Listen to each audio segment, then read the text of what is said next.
The 1950s. Alice and Jack live in a typical American town. They hang out with friends, have fun, drive around, and love each other. One day, while Alice is getting ready for a party with friends, Jack goes to work with a crowd of other white collars. A female voice narrates that today is the 997th day. All employees are on their way to headquarters. All residents are safe and accounted for. Ladies are wished a good day, and Alice starts her household chores.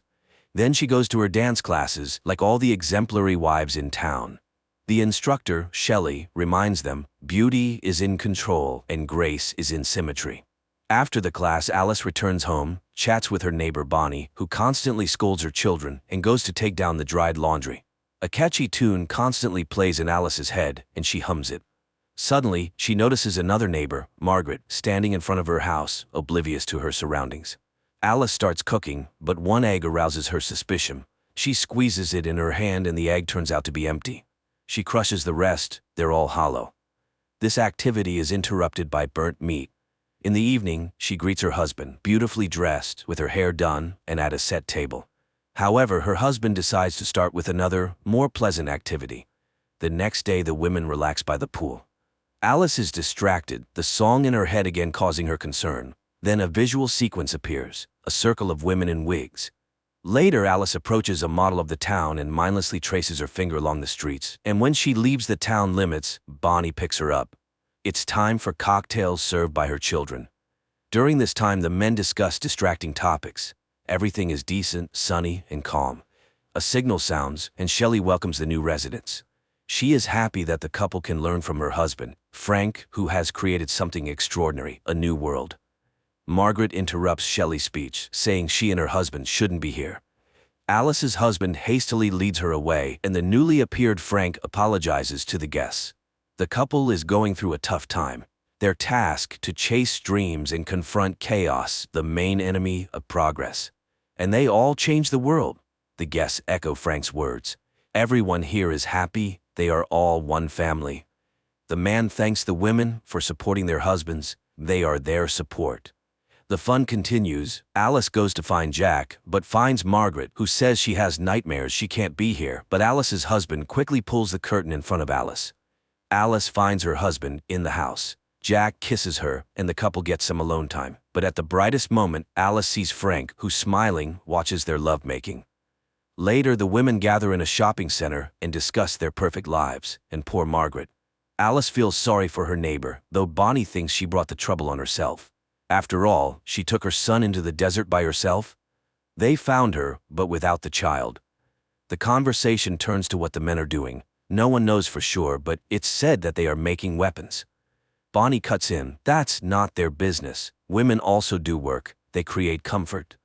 At night, Alice has a nightmare, but in the morning, as usual, she sees her husband off to work and starts her household chores.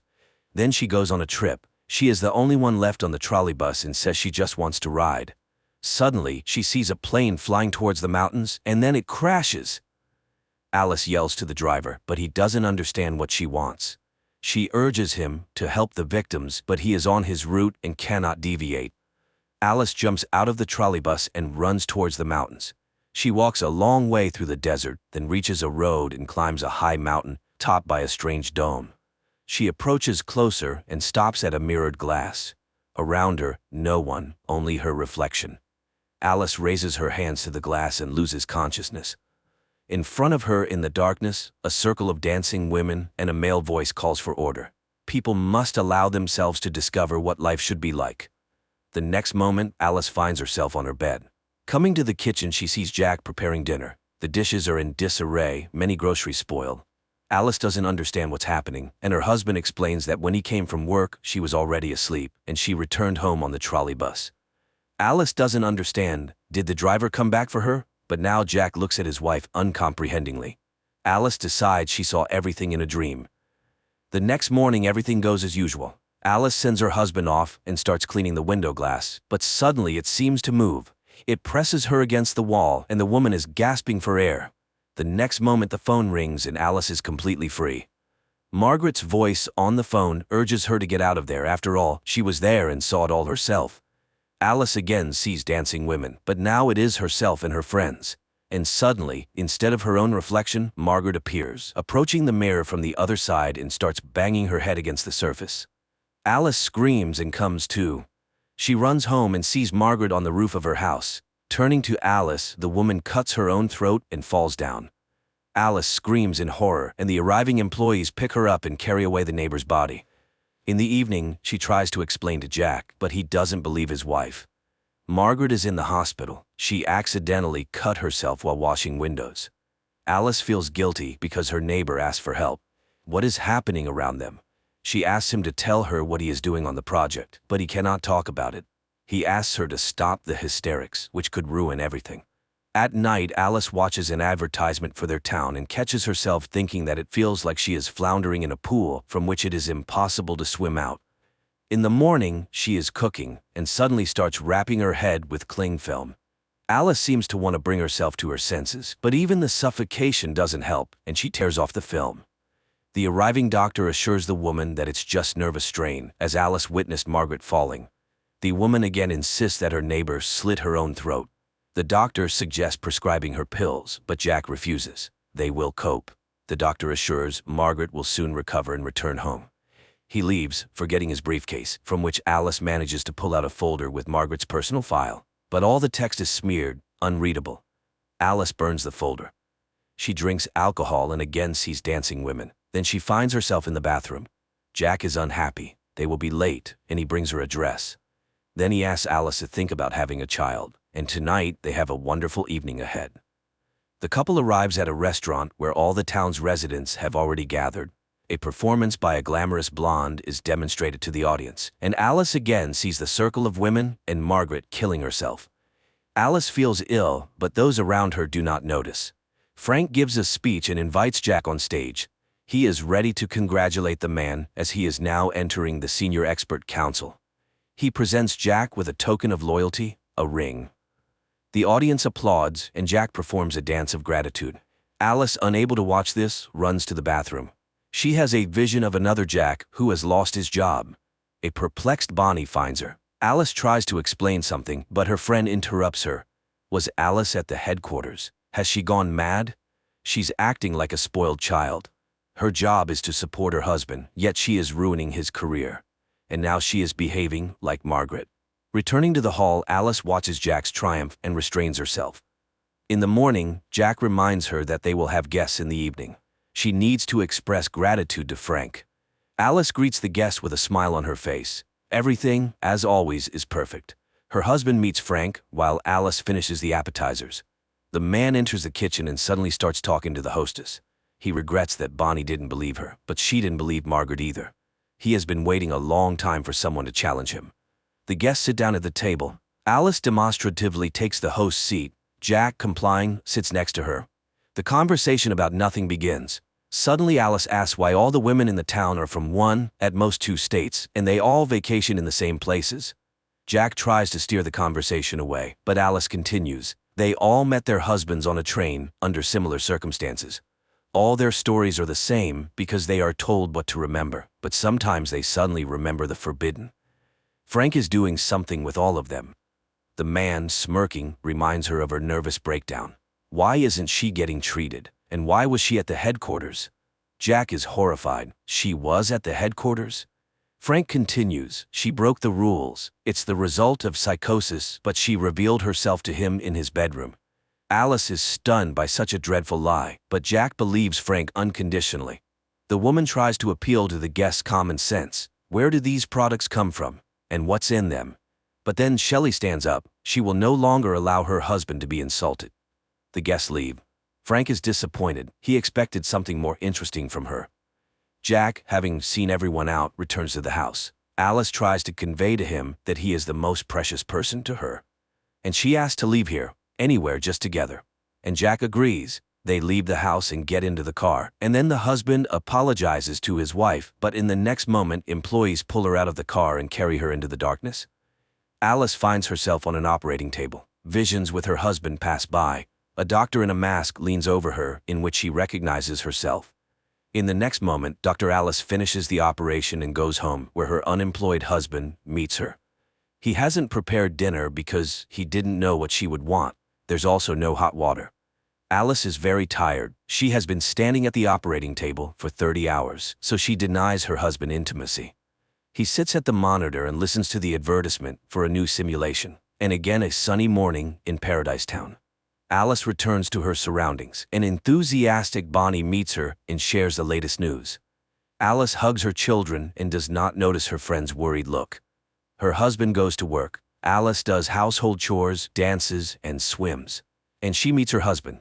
She takes the roast out of the oven while Jack picks a record, humming a song that seems to wake Alice up. Jack walks through the dark city, entering his apartment. Meanwhile, his physical characteristics are narrated. He is absolutely fit to participate in the Victory Project with his friend Alice, and he takes on the responsibility of maintaining his wife's body's vital functions. Alice sees herself in bed, restrained and entangled with wires. Jack cares for her body because he is obliged to exit the simulation each day and work to afford it. The man lies down next to her and hums the song that Alice is hearing now. She realizes he has deprived her of real life, but the man did this to save her from constant work. Frank created this world so they could live as they wanted. He works like a damned soul for this, but she is happy. But what about the others? So they really are hostages. Jack hugs her, but Alice hits him on the head. The next moment, Bonnie finds her. Jack is dead, and she immediately reports it to Frank. Bonnie confesses that she knows everything about the simulation. She chose this life herself because here she can be with her children, who are alive. But other women know nothing. Alice must run, or they will kill her.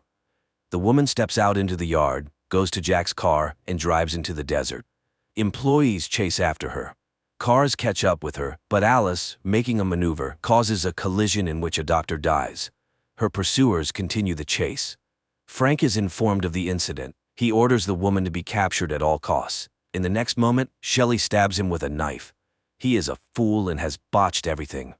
Alice races towards the mountain, but near the summit, her car stalls. She continues on foot. Employees pursue her, and there ahead, the dome. The woman approaches it, her pursuers just steps behind her, and suddenly feels her husband's hands on her shoulders, asking her not to leave him.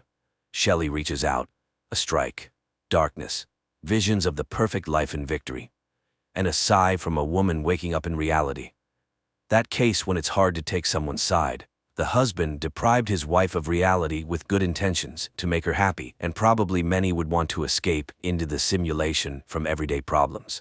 But can you make someone happy against their will?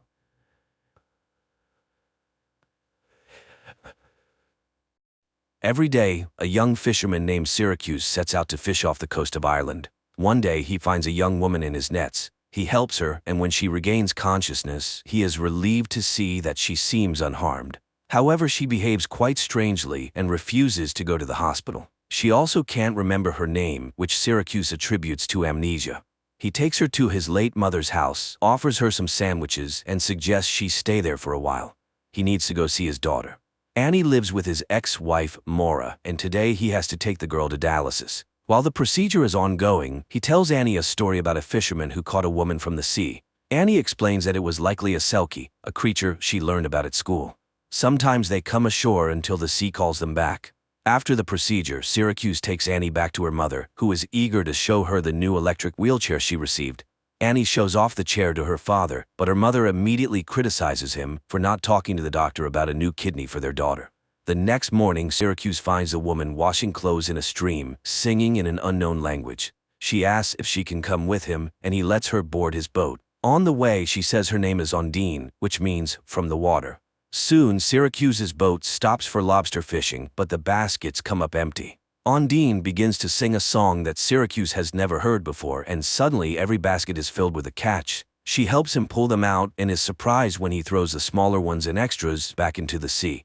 However, she flatly refuses to go with him to the market. He sells the lobsters to the astonished buyers and purchases a dress at a store. Then he heads to pick up Annie from school. On the way home, he continues the story about the fisherman and the woman from the sea. She sings to the fish, and he catches them. Both are happy. Annie thinks it's a dream because everything seems like his dream coming true. Moreover, no one knows the language she sings in. After dropping his daughter off at home, Syracuse heads back, not noticing that the curious girl is following him. He gives Ondine some clothes and food when he reaches the house and finds her talking to his father, who asks how long she'll be staying in his house. Hearing that it's up to him, Syracuse decides she'll stay forever to live with him happily ever after, like in the fairy tale he's been making up with Annie.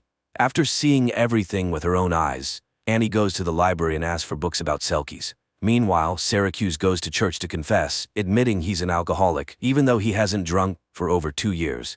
Lately, he's been haunted by a dream where he attends the funeral of his ex-wife's new husband, Alex, after which he reunites with Maura, who still struggles with alcohol problems. The priest advises him to see a psychologist, but Syracuse reminds him of the secrecy of confession and tells him that he pulled a woman out of the water with his net. Now he's hiding her from everyone else. The priest asks him to come to Mass as there's no other way he can help him. Meanwhile, Annie is studying legends about selkies. Ondine cleans the cottage and then examines the new things Syracuse brought her. She's particularly intrigued by the fishnet stockings, which she stretches over one hand, making them look webbed. The next day, Annie goes to her grandmother's cottage and sees Ondine swimming. The girl boldly approaches the shore and declares that she knew all along. The story about the fisherman and the selkie isn't a fairy tale. Annie tells her about her illness and asks her to heal her, but Ondine doesn't know magic and says so. The girl asks a lot of questions, and Ondine likes the lively and straightforward child. Annie asks her to always tell the truth, because what's the point of friendship otherwise? She's very curious about what it's like underwater. Is it better or worse than here? Ondine says it varies, but singing is easier there. Annie shares everything she's learned about selkies from the books. They can stay on land for up to 7 years until they find happiness with a human. Then she abruptly shifts the conversation to her grandmother because her father still misses her very much. Remembering her mother, Annie prepares to go home, and Ondine asks her to come back again. Syracuse also goes to the library to borrow books about selkies, only to find out that Annie has already taken them. Meanwhile, Annie meets up with the neighborhood kids who show off their bikes, and she lets one of the girls play with her wheelchair before it runs out of power and rolls into the water. The kids abandon Annie, and she has to make her way home where she's met by Alex. He recharges her battery and tells her that selkies were invented in his homeland of Scotland, but the girl insists that Ondine speaks a different language. Meanwhile, Syracuse finds Ondine on a pontoon in the middle of the bay and offers to take her back to his boat. He asks her to hold the tiller, but when a patrol boat speeds by, Ondine hides and steers the boat with her foot. Syracuse teases her, noting that she manages just fine with her feet. She starts singing again as he pulls up his net and discovers it's filled with a bountiful catch of salmon, which his nets usually can't catch. Before he can fully enjoy his luck, Syracuse sees the patrol boat returning. The wildlife officers find the salmon and demand to see the nets he used to catch them. He shows them the usual nets for catching salmon, but they're completely dry, meaning he's telling the truth. However, the men notice Ondine hiding in the hold. She confirms that Syracuse caught the salmon in an ordinary net, and they leave the boat. Relieved that the officers believe their story and that nothing happened when Ondine was seen by people, they head to the harbor together to sell the catch. Syracuse offers to buy her a gift, and she asks for another dress, which she'll choose herself. On the way to the store, they run into Annie, who's thrilled that their story isn't just a fairy tale. The girl helps Ondine pick out an outfit while the townspeople gawk at the pretty stranger through the shop window. Later, Annie arrives at her grandmother's house, which looks festive and cozy thanks to Ondine's efforts. Ondine offers to teach the girl how to swim, and she agrees since she'll have someone from the sea by her side. They both play in the shallow water when Ondine suddenly sees something in the water and asks Annie to get on the raft. She pulls out a bundle, which Annie calls selkie clothing. According to legend, if she buries it in the ground, she'll be able to stay on land for 7 years, provided her sea husband doesn't come for her. After listening to Annie, Ondine buries the find in the greenhouse, and Annie counts the steps to remember the exact spot. Later, she tells her father about it and advises him to watch out for strangers. Meanwhile, they all head to the local festival by boat, and Ondine denies Annie's claim that she can grant wishes because she's not really a selkie. Upset, Annie pretends that her wheelchair brakes have failed and falls off the pier, hoping to test the truth of her words. Ondine jumps in to save her and pulls the girl to the surface. Syracuse carries Annie home and hands her over to Maura and Alex. Later, Ondine tells Syracuse that the wheelchair's brakes work just fine and that Annie was testing her ability to breathe underwater.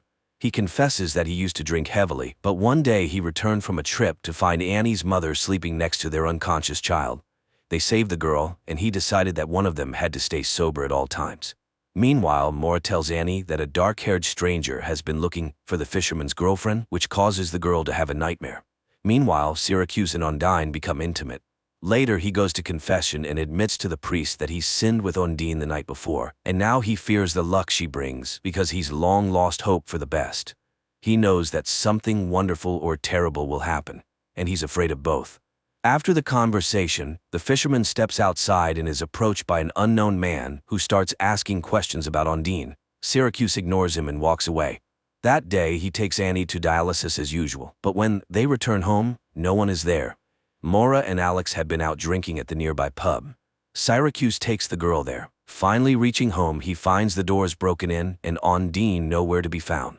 Syracuse searches the shore and eventually finds her hiding. She reminds him of the Selkie's husband and says he's here to take her away.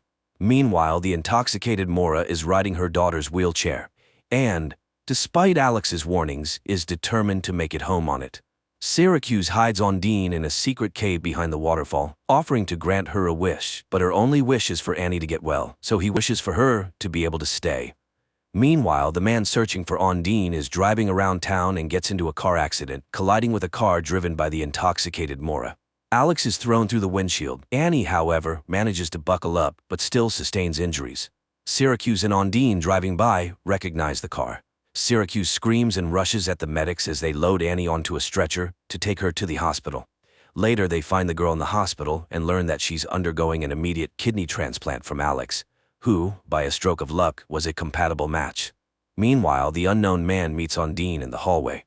He wonders why she speaks their language because neither of them belongs here. The sea spat her out, but this is not their world. The woman asks him to return home without her. The next morning, Annie wakes up and immediately asks where Ondine is. Syracuse reassures her that they'll see her soon. Sometime later, a cremation ceremony for Alex takes place. Maura scatters his ashes over the sea, regretting that this time she can't blame her ex-husband for everything. She asks him to take Annie, but demands that he get rid of Ondine, and she forces her husband to drink to Alex's soul. In a drunken state, Syracuse goes to the boat where Ondine is hiding and, calling her a Selkie, takes her out to sea where he demands that she return to her husband and sing her songs to him. He takes her to the foot of the lighthouse and continues to insist that she needs to leave. He leaves her there and prepares to sail away, believing that life isn't a fairy tale. People and Selkies can't be together. Ondine asks for a chance to say goodbye to Annie, but he sails away. As dusk falls, the log she's sitting on gives her silhouette the appearance of a woman with a tail. Waiting for nightfall, she jumps into the sea. In the morning, the priest wakes up a depressed Syracuse, who realizes he's made a big mistake. He brings Annie from the hospital to his home. The girl comforts him, saying that Ondine will come back because she left something here. Later, Annie watches TV, where the Icelandic band Sigur Rós is performing, and suddenly Syracuse recognizes the words. He realizes that Ondine was an ordinary woman and rushes to the lighthouse. At first, he can't find her anywhere and runs along the shore, shouting, but soon he sees a fire where Ondine is warming herself. At first, she says she's a sea creature who found her magical clothes and buried them so she could stay forever with the family she loves. But Syracuse demands the truth, and then Ondine admits that she was a courier delivering illegal substances from Romania. She was in a boat with a backpack full of substances when the police closed in. Her guard threw her into the water because he couldn't swim. She swam until she couldn't anymore, and then she drowned. But she got caught in Syracuse's net. The girl tells him her real name, Ioana. The fisherman takes her home where criminals are already waiting, having taken Annie hostage. Syracuse tries to fight them off, but he can't handle two armed men. The girl told him the story about the Selkie's clothing buried in the greenhouse, and the men demand to be shown the spot. Everyone heads to the greenhouse to dig up the goods, but they find nothing because Annie has hidden the Selkie's clothing elsewhere. Ondine promises to stay with Annie, and she admits that she hid the package in the lobster crate. Everyone heads to the boat, but when the criminals lift the basket, Annie reminds Ondine that she's a Selkie, and they are not. Ondine throws one of the villains overboard. He drowns while Syracuse throws the other Romanian into the water, disarming him. The arriving police arrest the criminal along with Ondine, who faces deportation unless she gains citizenship, or she could get married. Later, Annie goes to confession and says that her father's getting married soon, even though she wasn't a real Selkie. But you can't marry a seal, can you? In the final scenes, a girl in a white dress and a fisherman in a suit sail off on their boat for a honeymoon, bringing to life the fairy tale about the happiness of a human in a Selkie. That's where the movie ends.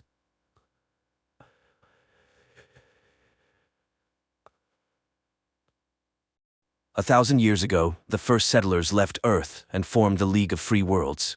Some got warm, sun-drenched planets, while others were fated to be born on a planet covered with impenetrable swamps.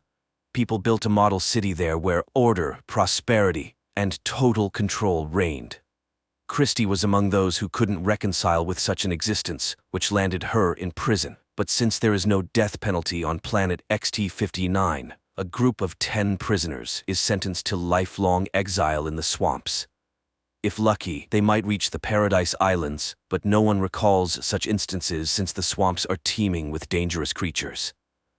This time, as the prisoners were prepared for their last journey, the captain incapacitates one of the prisoners, his head shrouded in a sack, and orders him to move forward. The prisoner inquires about the security barrier and begins to move very cautiously. He miraculously avoids the hit from the security's invisible barrier, and the captain orders to deactivate the protection. Then, the captain reads the sentence and removes the sack from the prisoner's head, followed by an order to give the prisoners a metal box with supplies. They have an hour to set off, or the guards will kill them on the spot. One of the women goes into hysteria, claiming she's a tourist and innocent. She tries to run, but Christie catches and calms the unfortunate woman. The prisoner, freed from the sack, suggests that people introduce themselves. He is Irwin, but the initiative is intercepted by the formidable-looking Youst, nicknamed the Polar Wolf, who knows these swamps well as it's not his first exile. The wolf wants to know everything about each member of the team, but their acquaintance is interrupted by the appearance of a dangerous local creature living underground, called the Pagan. The creature senses vibration and moves towards it, dragging its prey underground. Christie declares that she intends to only listen to Irwin. Youst reminds her of his superiority, to which Irwin proposes to divide the supplies and opens the box. He manages to grab only a knife when the others pounce on the box with supplies. The wolf again reminds everyone that he's the boss, but Irwin refuses to listen to a prisoner and announces his departure to the Paradise Islands. Christie joins him, but first, they want their share of the supplies. The wolf's henchman tries to claim rights over Christie. Then Irwin puts a knife to his throat, reminding that any attempt of the prisoners to destroy each other will result in them being immediately shot on the spot. So, the wolf has no choice but to give the pair their share of supplies. Additionally, Irwin requests the metal box itself in exchange for a portion of food, and the wolf agrees to give it away. The wolf orders his group to prepare for the journey when Christie asks Irwin to help the helpless tourist. But he refuses. That woman is already dead, even though she doesn't know it. Irwin explains to Christie that she should go first because she is lighter than him, and he will be able to pull her out if she falls into the swamp. At that time, a voice from the fortress commands the prisoners to lave the shore. The wolf leads his team forward. Irwin and Christie tie a heavy box with ropes and also set off. Suddenly, a shot is fired from the fortress. People hide behind the rocks, and Irwin realizes that he was the intended target. He forces Christie to crawl out of the dangerous square. Along the way, the girl notices small, crawling creatures, but Irwin assures her of their harmlessness, suggesting they could be their food, which disgusts Christie. Soon, the pair reach a relatively safe place and confirm that Wolf's team is following their trail. Watching how Irwin calculates everything in advance and can find a solution to any problem, Christie worries, trying to understand who the man was before his exile. The girl doubts the existence of Paradise Islands, to which Irwin rightly remarks that then they wouldn't have tried to kill him. After all, the guards would have been sure that he would definitely die. And although it's his first time in the swamp, he is confident that he can find the right way. Meanwhile, the captain is reprimanded by the president for the advisor still being alive. Sergeant Matthias, who was the disguised prisoner, failed to eliminate the advisor. The captain reassures the president, stating the swamps are impassable. Meanwhile, Christie and Irwin find a small stream of clean water, and the girl washes her face, pondering her misfortune. Suddenly, Irwin asks Christie to freeze, but she thinks he's decided to take advantage of her. However, it turns out Irwin spotted the Pagan, which suddenly emerged from under the ground. Christie grabs a knife and cuts off part of the creature. After that, Christie treats Irwin's wound while sharing that she ended up in prison for standing up to an inspector who tried to force her into intimacy. At that moment, the wolf's group appears from behind the rocks. The man intends to take back the metal box, but Irwin takes the part of the creature cut off by Christie and uses it as an electric whip. The wolf realizes the situation is bad and decides to let them go. The pair leaves, but the wolf stubbornly follows their tracks. Erwin heard that on the rotten shore there's a place where former prisoners live, and the wolf is their leader. He follows them, hoping that the pair will first fall into a swamp trap. Erwin notices the tips of the pagan sticking out of the ground and orders Christy to lie down, be silent, and not move. They do so, watching as a gigantic root of the pagan appears over the wolf's group, dragging several people underground. Meanwhile, the president again contacts the captain, who assures that he has taken the necessary measures and his man is on the trail. In the swamps, Erwin and Christy stop for the night. The man is ready to talk about himself if the girl solves his riddle about the cost of a chocolate bar. But while he states the conditions of the riddle, Christy falls asleep. The girl wakes up to a strange sound and sees a wave of creatures approaching them. She tries to run, but Erwin throws her into the box, climbs in himself, and closes the lid. The pair waits out the invasion, and although the box's lid is eventually breached, the people remain unharmed. Finally, silence falls, and they emerge outside. Christy's first question is about the answer to the riddle, and knowing it, she calms down. Now the box is no longer needed, and the pair throws it away. Soon they reach the liquid part of the swamp. Meanwhile, the remaining part of the wolf's group follows their trail, but Layla, realizing they might lose the couple, runs after Erwin and Christy. The wolf rushes after her and falls into a swamp pit. Here Layla slips up, saying that Erwin is a former presidential advisor and knows best how to act. Nevertheless, one of the prisoners, Jan, helps the wolf out. In the evening, Erwin sets up camp, forces Christy to eat raw tadpoles, and confesses that he was the president's advisor, but his conscience tormented him. He collected a lot of different information and wanted to tell the public about it. The authorities realized they couldn't get rid of him quietly and sent him to the swamps. But he managed to launch a virus into the control system, which can only be turned off knowing the code, and only he has the code. So, after the system's collapse, free people will be able to build their new free city management system. Christy reminds him that then they will definitely be looking for him, but the man is confident that by that time, they will already be on the islands. Meanwhile, in the city, the system begins to collapse. The communication satellites fail first. In the morning, Layla and those who left the wolf encounter wild people on their way. Hearing their screams, Christy curses whoever invented this method of punishment. Erwin admits that he did it because he thought it was humane. Christy breaks down and berates Erwin, urging him to burn himself so no one can learn his code. He starts screaming, calling the savages to fight to die, but no one comes out. Then Christy confesses that she was offered freedom for his death. Meanwhile, the wolf finds those hiding among the rocks of his group. To save herself, Layla tells about the offer she received to kill the advisor, after which a ship will fly for her. The wolf orders to find the sensor on her body. The girl runs away and dies in the web of a dangerous swamp fungus. Seeing that their spy is dead, the captain arms Sergeant Matthias and sends him on the advisor's trail. Meanwhile, another man from the wolf's group dies, and then Jan catches up with the couple, and distracted by him, Erwin falls into a trap to the wolf, who intends to exchange the advisor for freedom. Erwin, tied up, tries to persuade Christy to run, but she suddenly kisses him. The wolf forces Erwin to stand, but he mocks the prisoner, and the wolf has to carry Erwin on his back. Meanwhile, Sergeant Matthias's group lands in the ruins of the old prison where wild criminals live. Soon the wolf's group also gets there. Leaving the tied advisor and Christy aside, the wolf goes to negotiate with the sergeant. But while they are agreeing, Erwin frees himself and escapes.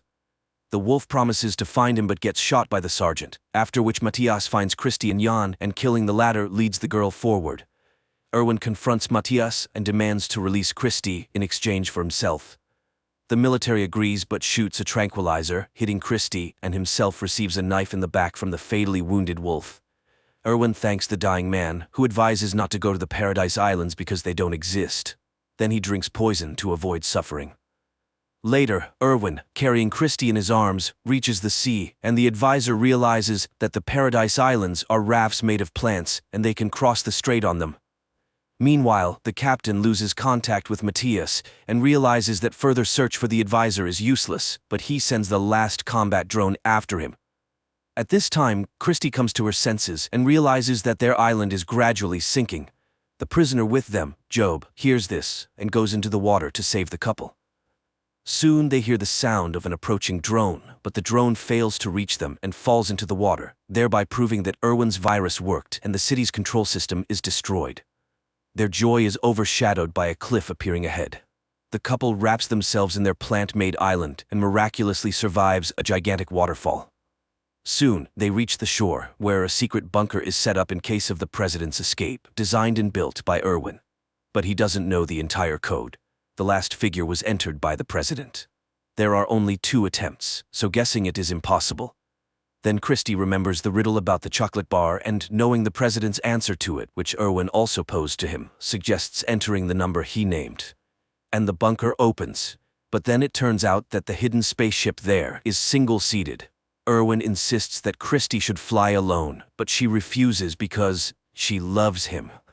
In the last scenes of the movie, the voices of Christy and Erwin are heard, making it clear that they somehow managed to squeeze into the spaceship together.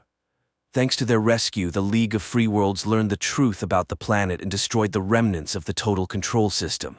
But 10 years later, a new system was established on planet XT-59, much more cruel than the previous one.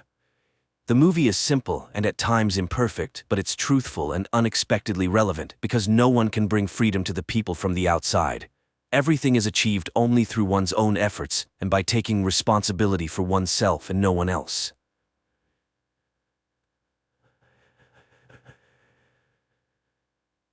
Hello everyone! Today we're going to be talking about a science fiction film called Inuyashiki. Be ready for some spoilers ahead. Ichiro is a middle-class man who bought a new house for his family, but they don't seem to be very appreciative of his efforts, complaining how it's smaller than all the houses nearby. The father bought sushi for the family to celebrate, but they don't want any takeouts and instead goes to a restaurant without their old man. Ichiro has no choice but to enjoy the celebration by himself. At work, his boss complains about his new project that's trying to sell energy drinks, which is making the company lose a lot of money. Ichiro apologizes publicly while his manager yells at him in front of all his co-workers. He goes home after a tough day only to see some thug stealing from a man similar to himself. Ichiro turns around in fear only to be spotted by his daughter, who blames him for being a coward. While sitting outside his house, Ichiro finds a stray dog, abandoned by her master, walking towards him. Her name is Hanako, and the main character feels a kinship with her right away. The wife sees her husband with the dog and immediately tells him to get rid of her. She hands him a report about his recent medical examination, which requires him to do further testings. Ichiro receives a terrible news from the doctor, who tells him that he has stage 4 cancer and only about 3 months to live. He tries calling his wife about the news, but she chooses to ignore him. Ichiro calls his daughter, but she also ignores his phone call. At dinner time, he tries telling his family about his medical condition, but they're too engulfed in themselves and continues to blame the father for every little mishap. The wife demands her husband to get rid of the dog while paying no attention to the pain in her husband's eyes. Ichiro walks his pet out into the streets and wonders if his family will even cry for him after hearing the terrible news. He apologizes to Hanako and tries to leave her behind, but she continues to follow him everywhere he goes. After failing to leave his loyal companion, Ichiro realizes that Hanako is the only thing in this world that cares about him and apologizes profusely for abandoning his friend. He sees another man named Hiro contemplating while sitting in the park, and both of them look up as they see a bright light heading this way. An object hits them with blinding speed, and Ichiro loses consciousness while strange creatures surround him as Hanako barks continuously. He wakes up in the morning, finding his dog beside him, and surprisingly, he somehow regained perfect vision without his glasses. Ichiro goes home for breakfast, only to find that he cannot taste any of the food and feels extremely thirsty while drinking water from the fountain. He goes to his room, only to see that smoke is coming out from his left hand. It then turns into a large rifle and shoots what appears to be the soup he drank from earlier. His whole body begins transforming and opening everywhere, showing mechanical parts underneath the skin. Ichiro manages to pull himself together as his wife walks into the room. It turns out that Ichiro's daughter, Mary, goes to the same class as Hiro, the man who was with Ichiro last night. He goes to his friend, Choco, and decides to show him the power he obtained from the encounter last night by shooting a bird from the distance with his fingers. Hiro then takes his friend to an underground parking where he demonstrates the ability to control cars with his mind and proceeds to reveal his mechanical body from underneath. At the same time, Ichiro leaves work and sees an injured pigeon on the floor. He holds the animal in compassion and surprisingly is able to heal it to full health and sends it flying again. He hears another voice of suffering from afar and quickly arrives to the hospital where a boy is close to dying from a terminal illness. Ichiro puts his hand on the boy and manages to bring him back to health, just like the pigeon. Seeing the mother reunite with her son, he goes off in happiness, knowing that he saved someone's life. On the other side, Hiro brings his friend to the bullies and demands that they apologize and give back the money they took. He grabs onto the bully's arm and hurts him until he gets exactly what he wants. Hiro points his finger towards the man, and just before he kills, Choco stops him, telling him it's enough. His apparent bravery catches the attention of a girl named Shion, who confesses to him in the hallway.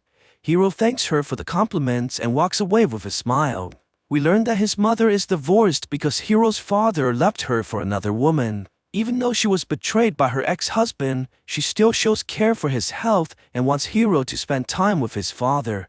He goes to their house and spends time eating dinner with their family, but you can see that their happiness only infuriates Hiro from within, as he believes that it was stolen from his mother. While playing with his half-brother, Hiro points his finger towards the family and hesitates about pulling the trigger. He eventually stops as he looks at his father and realizes that he still cares for the man despite what he's done. Hiro walks home alone and hears all the happiness from the families nearby. He breaks into one of the houses and proceeds to shoot everyone inside. Ichiro hears this from the hospital after saving more people and rushes to the house where he finds the young girl with a bullet hole on her head. He tries saving her with his power, but realizes that it only works on living creatures. He walks in the living room and sees Hiro standing over the dead bodies. Ichiro recognizes the man from the park earlier, but Hiro attacks him and sends him flying before he can say a single word. He recovers unharmed and rushes out of the house, only to see Hiro flying off into the distance. Choco meets with Hiro and suspects his friend is responsible for the murders that occurred last night, since they all died with gunshots but no bullets. Hiro admits that he killed the family, but justifies this believing that he's a god now. He says that strangers die every day no matter what happens, and they shouldn't feel sorry for the people that they don't even know. Choco refuses to accept this and backs off in fear. He tells Hiro that they can't be friends anymore and runs away from the murderer. Hiro goes home to his mother and to his surprise, she tells her son that he must live with his father from now on. She explains that she has inoperable cancer and the doctors told her that she won't live much longer. Hiro embraces his mother and cries while swearing that he would never allow her to die. Ichiro goes home and tells his family that he was demoted by the company. The wife yells at him, worrying about their mortgage, while the daughter becomes angry at his father for his incompetence. Ichiro laments about his inability to protect his own family and doubts that he's able to stop the murderers and help others. Suddenly, he hears Choco's voice, praying that someone can stop his best friend from killing more people. Ichiro realizes that he has to stop doubting himself and resolves to use his powers to stop Hiro from murdering others. He transforms into his robot form and flies towards the sky while carrying Hanako with him. Ichiro arrives to the park and meets Choco. They talk about what happened on that night, and Choco speculates that aliens must have reconstructed both Ichiro and Hiro. He thinks that they both must have the same abilities and decides to train Ichiro based on what he saw Hiro is able to do. They go to a junkyard and Ichiro tries shooting a tin can with his hand. Let's just say that the old man has a lot of training to do before he can even come close to beating his rival. On the other side, Hiro goes to see the doctor with his mother, only to find out that the cancer has fully disappeared from her body, most likely due to her son healing her with his powers. They walk home together, and Hiro tries to convince his mother to enjoy life and go on vacations. He promises that he will make her happy, as her life has been difficult from the beginning. Their happiness don't last, however, when they're visited by a group of police officers demanding to question Hiro about the murders. He runs off immediately while his mother screams for his name. Hiro tosses the police officers around like rag dolls and sprints onto the parking lot. He uses his powers to kill 3 of the officers, while others fire at him with no effects. Hiro jumps down from the stairway and proceeds to fly away from the area. The news of his escape travels quickly through the media, and Hiro quickly becomes a fugitive with nowhere to hide. Luckily, he runs into Shion and she decides to take him in despite his current status. We learn that Shion is living with her grandma, the only relative that she has left. Her parents died of illness years ago, and she doesn't think that she can live long either. Meanwhile, Ichiro finally makes some progress on his training, but gets tired easily from all the exertions. He becomes thirsty again and grabs the energy drink from his company. Shoko speculates that the water must fuel their bodies as they become very thirsty after using their weapons. Ichiro begins feeling pain from his body and shoots out the liquid just like he did last time with the soup. Shoko quickly realizes that it may be the sodium contents that's causing his body to malfunction, and they may be able to use this to their advantage later. At night, Hiro watches the news about his mother, only to see that everyone is blaming her for what her son did. She apologizes repeatedly, but receives no sympathy from anyone. He falls into tears, realizing that the crimes he committed is now being paid by the person he loves the most in this world. The news then informs him that they found his mother dead in her apartment. Apparently, she killed herself after being pressured by the media. Hiro goes into shock at this realization. He begins reading the comments on the video, only to see everyone cursing at his mother's name. Hiro becomes enraged and uses his powers to hack into the commenters' computers. He begins shooting everyone through their screens, causing widespread mortality across the nation as the people fall dead after looking at their devices. Shion finds Hiro unable to sleep at night and tries to comfort him, but the man tells her that he's responsible for killing all those people. He transforms in front of her and tries to scare her away, but the girl refuses to believe that the man she loves is a killer. Hiro rushes her outside and takes her to the sky, asking Shion if this frightens her, but the only thing that the girl is scared of is if he left. He realizes that she's the only person left in this world who cares about him and promises to protect her and stay with her forever. Hiro is finally able to sleep, and Shion smiles and says that he's very human after all. She goes to the kitchen and feels something beside her. Shion turns around only to see an army of soldiers pointing their guns at her. Hiro sees this and grabs her immediately while the soldiers fire continuously at his body. He turns around and retaliates with fury, killing every one of them. When everything settles, he notices that Shion is already dead with multiple gun wounds on her body. Hiro cries at his friend's death and resolves to kill everyone in the country. Ichiro sees the news reports about the recent murders and warns his family to turn off their phones, but none of them listens and proceeds to go out despite the dangers. Mary meets up with her friends while they climb to the top of a high-rise to enjoy the sceneries. Hiro begins broadcasting himself on every single network and tells everyone his intentions of destroying the country in order to avenge his family. No one takes him seriously until he begins shooting at the masses and people are dropping dead everywhere. Everybody panics and runs in chaos, but there is nowhere to hide from his attacks. Ichiro manages to hijack the signal, and Choco tells everyone to throw away their phones in order to prevent the attacks. Without any way to reach the masses, Hiro decides to attack humanity directly by firing numerous missiles at the city and causing explosions everywhere. Ichiro finds Hiro and tries to convince him to stop, but his words fail to reach the young man as he begins chasing Ichiro through the sky. They go through the buildings in the city, and Hiro follows the old man closely. He begins shooting a barrage of missiles, but Ichiro manages to evade them as they explode right behind him. They fly through an underground tunnel, and Ichiro nearly gets hit by the upcoming traffics. As they fly closer to Mary, the father begins hearing her plead for help as her building was struck by one of the missiles. The old man rushes towards his daughter, but gets attacked by Hiro from behind, which stunts his flight system and forces him to crash land on the side of a building.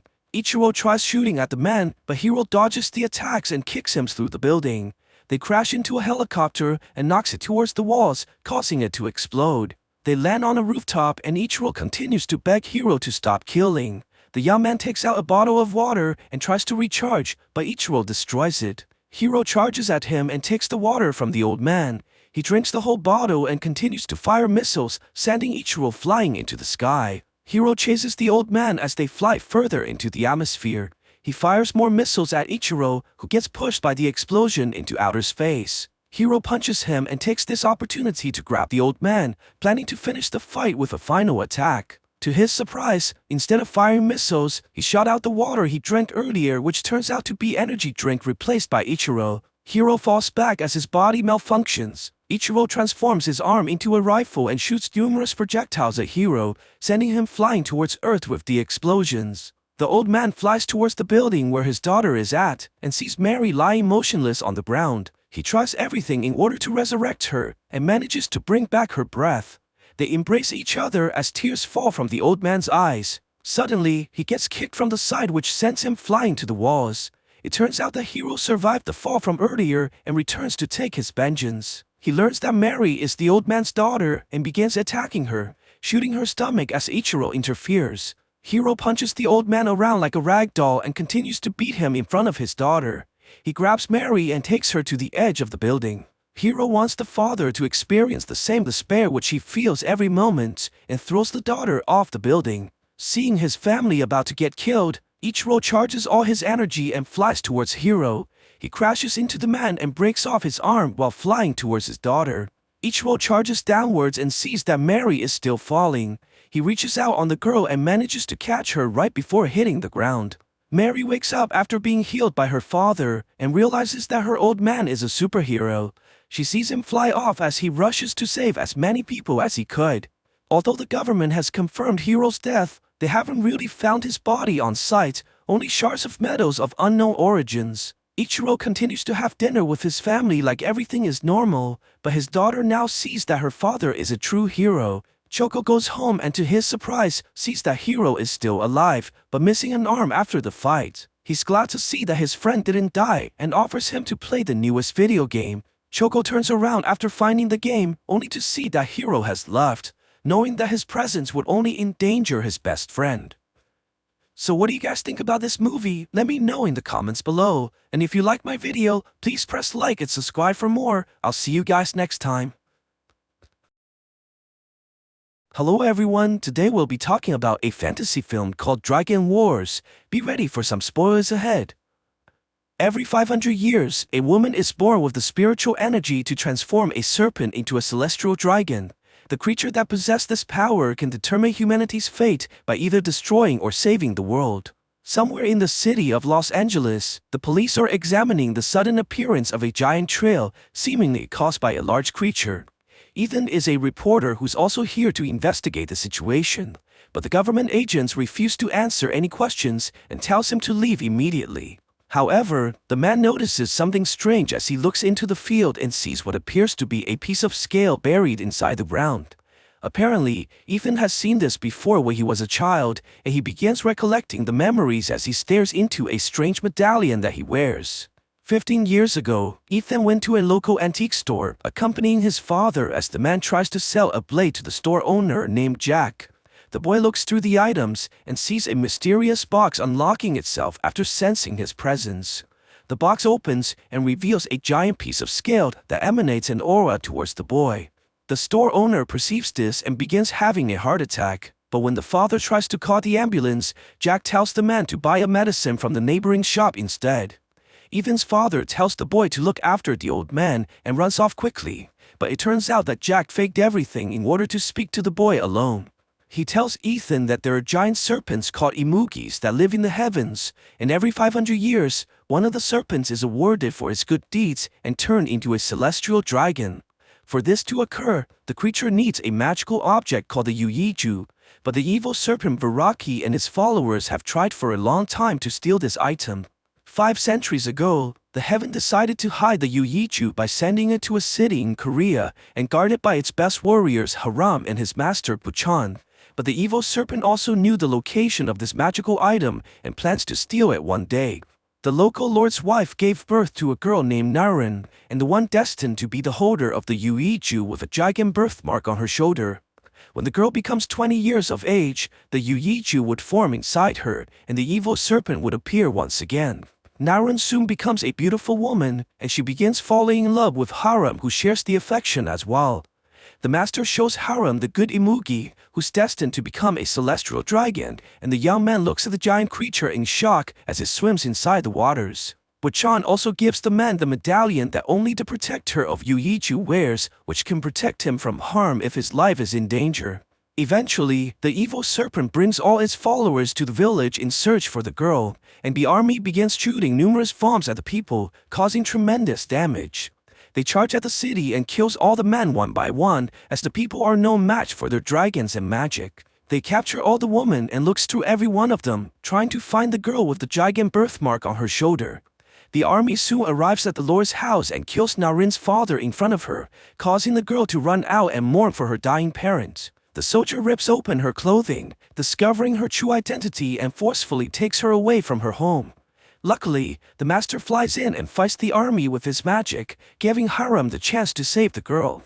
The two run into hiding, and the man tells Narin the truth about her destiny. The master manages to escape the fight after being wounded, but finds the medallion on the ground with his pupil nowhere in sight. Hiram tries to run away with Narin instead of bringing her to the good Imugi, and the evil serpent Baraki chases them closely behind. The creature corners them on a cliff, and the two decide to jump and fall into the oceans, killing themselves in the process. The store owner gives Ethan the protector's medallion and reveals that he's actually the reincarnation of Buchan, and the boy used to be Hiram, the warrior that he raised. This is their second chance in fulfilling the prophecy, and the boy must find a girl named Sarah who also has the giant birthmark and bring her to the Grand Cave. After remembering the girl's name, Ethan goes to his friend Bruce and tells him to find the girl, as she's likely to be related to the giant trails. But the friend tells Ethan that they need more details, as there are probably thousands of women in the city with the same name. Meanwhile, Sarah sees the news on TV about the gigantic landmarks and suddenly becomes wary about her safety, running home even without saying goodbye to her friend. She's clearly subconsciously aware of this danger and tries her best to protect herself by looking through a book about ancient prophecies. Her friend Brandy goes to her home and is shocked to see that Sarah has put up numerous paper talismans in the house to ward off evil. The girl tries to comfort Sarah and tells her that she's only imagining the danger, but this doesn't help at all, as she can't shake the instinctual fear inside her heart. Sarah's worry turns out to be valid, as the giant serpent has appeared in the city looking for the Yuichu, destroying everything on its path. The girl begins having nightmares and waking up at night. She feels an intense pain coming from her birthmark and calls the ambulance to take her to the hospital. Brandy tries to look for her friend after finding out that Sarah was hospitalized, but the nurse refuses to let her visit right now as they pass the visiting hours. With no other choice, Brandy goes to Sarah's house to pack some clothing for her friend, but suddenly feels the ground shaking from the outside. The girl runs out of the house, only to see the giant serpent in front of her and screams in fear. Baraki bites her before she can escape and tosses her into the pool, leaving her to die. The next day, Ethan receives the report that a woman was killed inside a house by what the neighbors claim to be a giant snake. He immediately heads towards the location, fearing that Sarah may have died already. When he arrives at the scene, he realizes that the girl is not the one he was looking for, and learns from the neighbor that Sarah was taken to a hospital before the attack. He rushes towards the location to find the girl, but is stopped at the front desk, who tells him that Sarah was put into quarantine for a wound on her shoulder that may cause infections. Ethan tries to look for another way in, and meets a doctor who's a big fan of the news reporter and helps him find the girl right away. He sees the woman sitting on the bed and tells her that he believes in the danger that she's feeling, and explains that they must leave this place as the monster is nearby. Suddenly, they feel the whole building shake violently as the giant serpent has tracked them to the hospital already. The doctor rushes in and tells the two to leave right away, as they're in great danger. Ethan takes the girl towards the exit, as the doctor slowly transforms into Jack, who was watching over them from the very beginning. They run to the car driven by Bruce, and the man hits the gas pedal right away after seeing the monster appear in the garage, chasing after them as it destroys everything in sight. They rush out of the hospital and manages to escape quickly as the creature charges out one step behind and roars in frustration towards his prey. Before they can catch their breath, Bruce hits someone with the car and stops immediately. But it turns out that the man is a servant of Baraki and plans to take Sarah back to his master. The two tries everything they can to stop the general, but their attacks are useless against the man's armor. Luckily, the man was hit by a car before the girl was taken, and the driver takes them away quickly from danger. The woman drops off the two after confirming that they're not hurt, and begins transforming back into Jack, showing that the old man continues to help them in their perilous journey. Sarah is confused about everything that's happening and questions the visions that she keeps on seeing in her dreams, doubting her own sanity. In order to find out about the truth behind her past, Ethan suggests that they go to a psychology professor of his who specializes in extracting repressed memories. He promises to keep her safe as they share a kiss on the beach, but Ethan realizes that her destiny is to die if she's really the holder of the Yuiju. On the other side, the continuous attacks in the city has caught the government's attention, and they begin to suspect that Sarah is somehow responsible for the monster's appearance. The mission leader realizes that they may have to terminate the girl if they're not able to contain the situation, as the creature seems to be looking for her. At the same time, Baraki's general begins summoning more of the serpent's followers and monsters into the world using numerous ancient scrolls, and they prepare to take Sarah by any means necessary. The government manages to track down the location of the giant serpent and sends an army of special forces to terminate the beast. They head inside the cave of the monster and seize the enormous creature appearing in front of them. The soldiers quickly retreat in fear and begin shooting at Baraki, but their attacks are useless as they continue to run from the monster. However, the serpent's army arrives on the other side and forces the soldiers into a corner.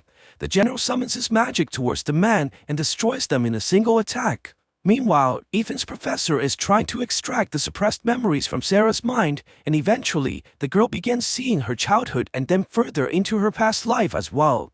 Her spiritual power begins awakening as her memories return, surrounding her in glowing lights as Ethan watches in amazement. Sarah recovers from the experience, but her powers have also alerted Baraki to their location, forcing them to run immediately away from the house. The two drives away quickly as the giant snake destroys the house and chases them close behind, tearing up the entire street in the process. Luckily, they manage to lose the monster in the residential areas, and Ethan calls his friend to arrange a helicopter as he realizes that they can no longer be safe on the ground. They meet up with Bruce in a restaurant who gives them supplies and tells them that the helicopter is on top of the news building. But the giant serpent manages to locate them once again and begins destroying the entire building to capture the girl. They run quickly away from the building as the monster chases them from behind. Before they can be captured, the police officers fire at the giant creature and distract it long enough for them to escape temporarily. They continue running towards the news building as the monster chases after them, destroying everything on its path and sending cars flying in the air.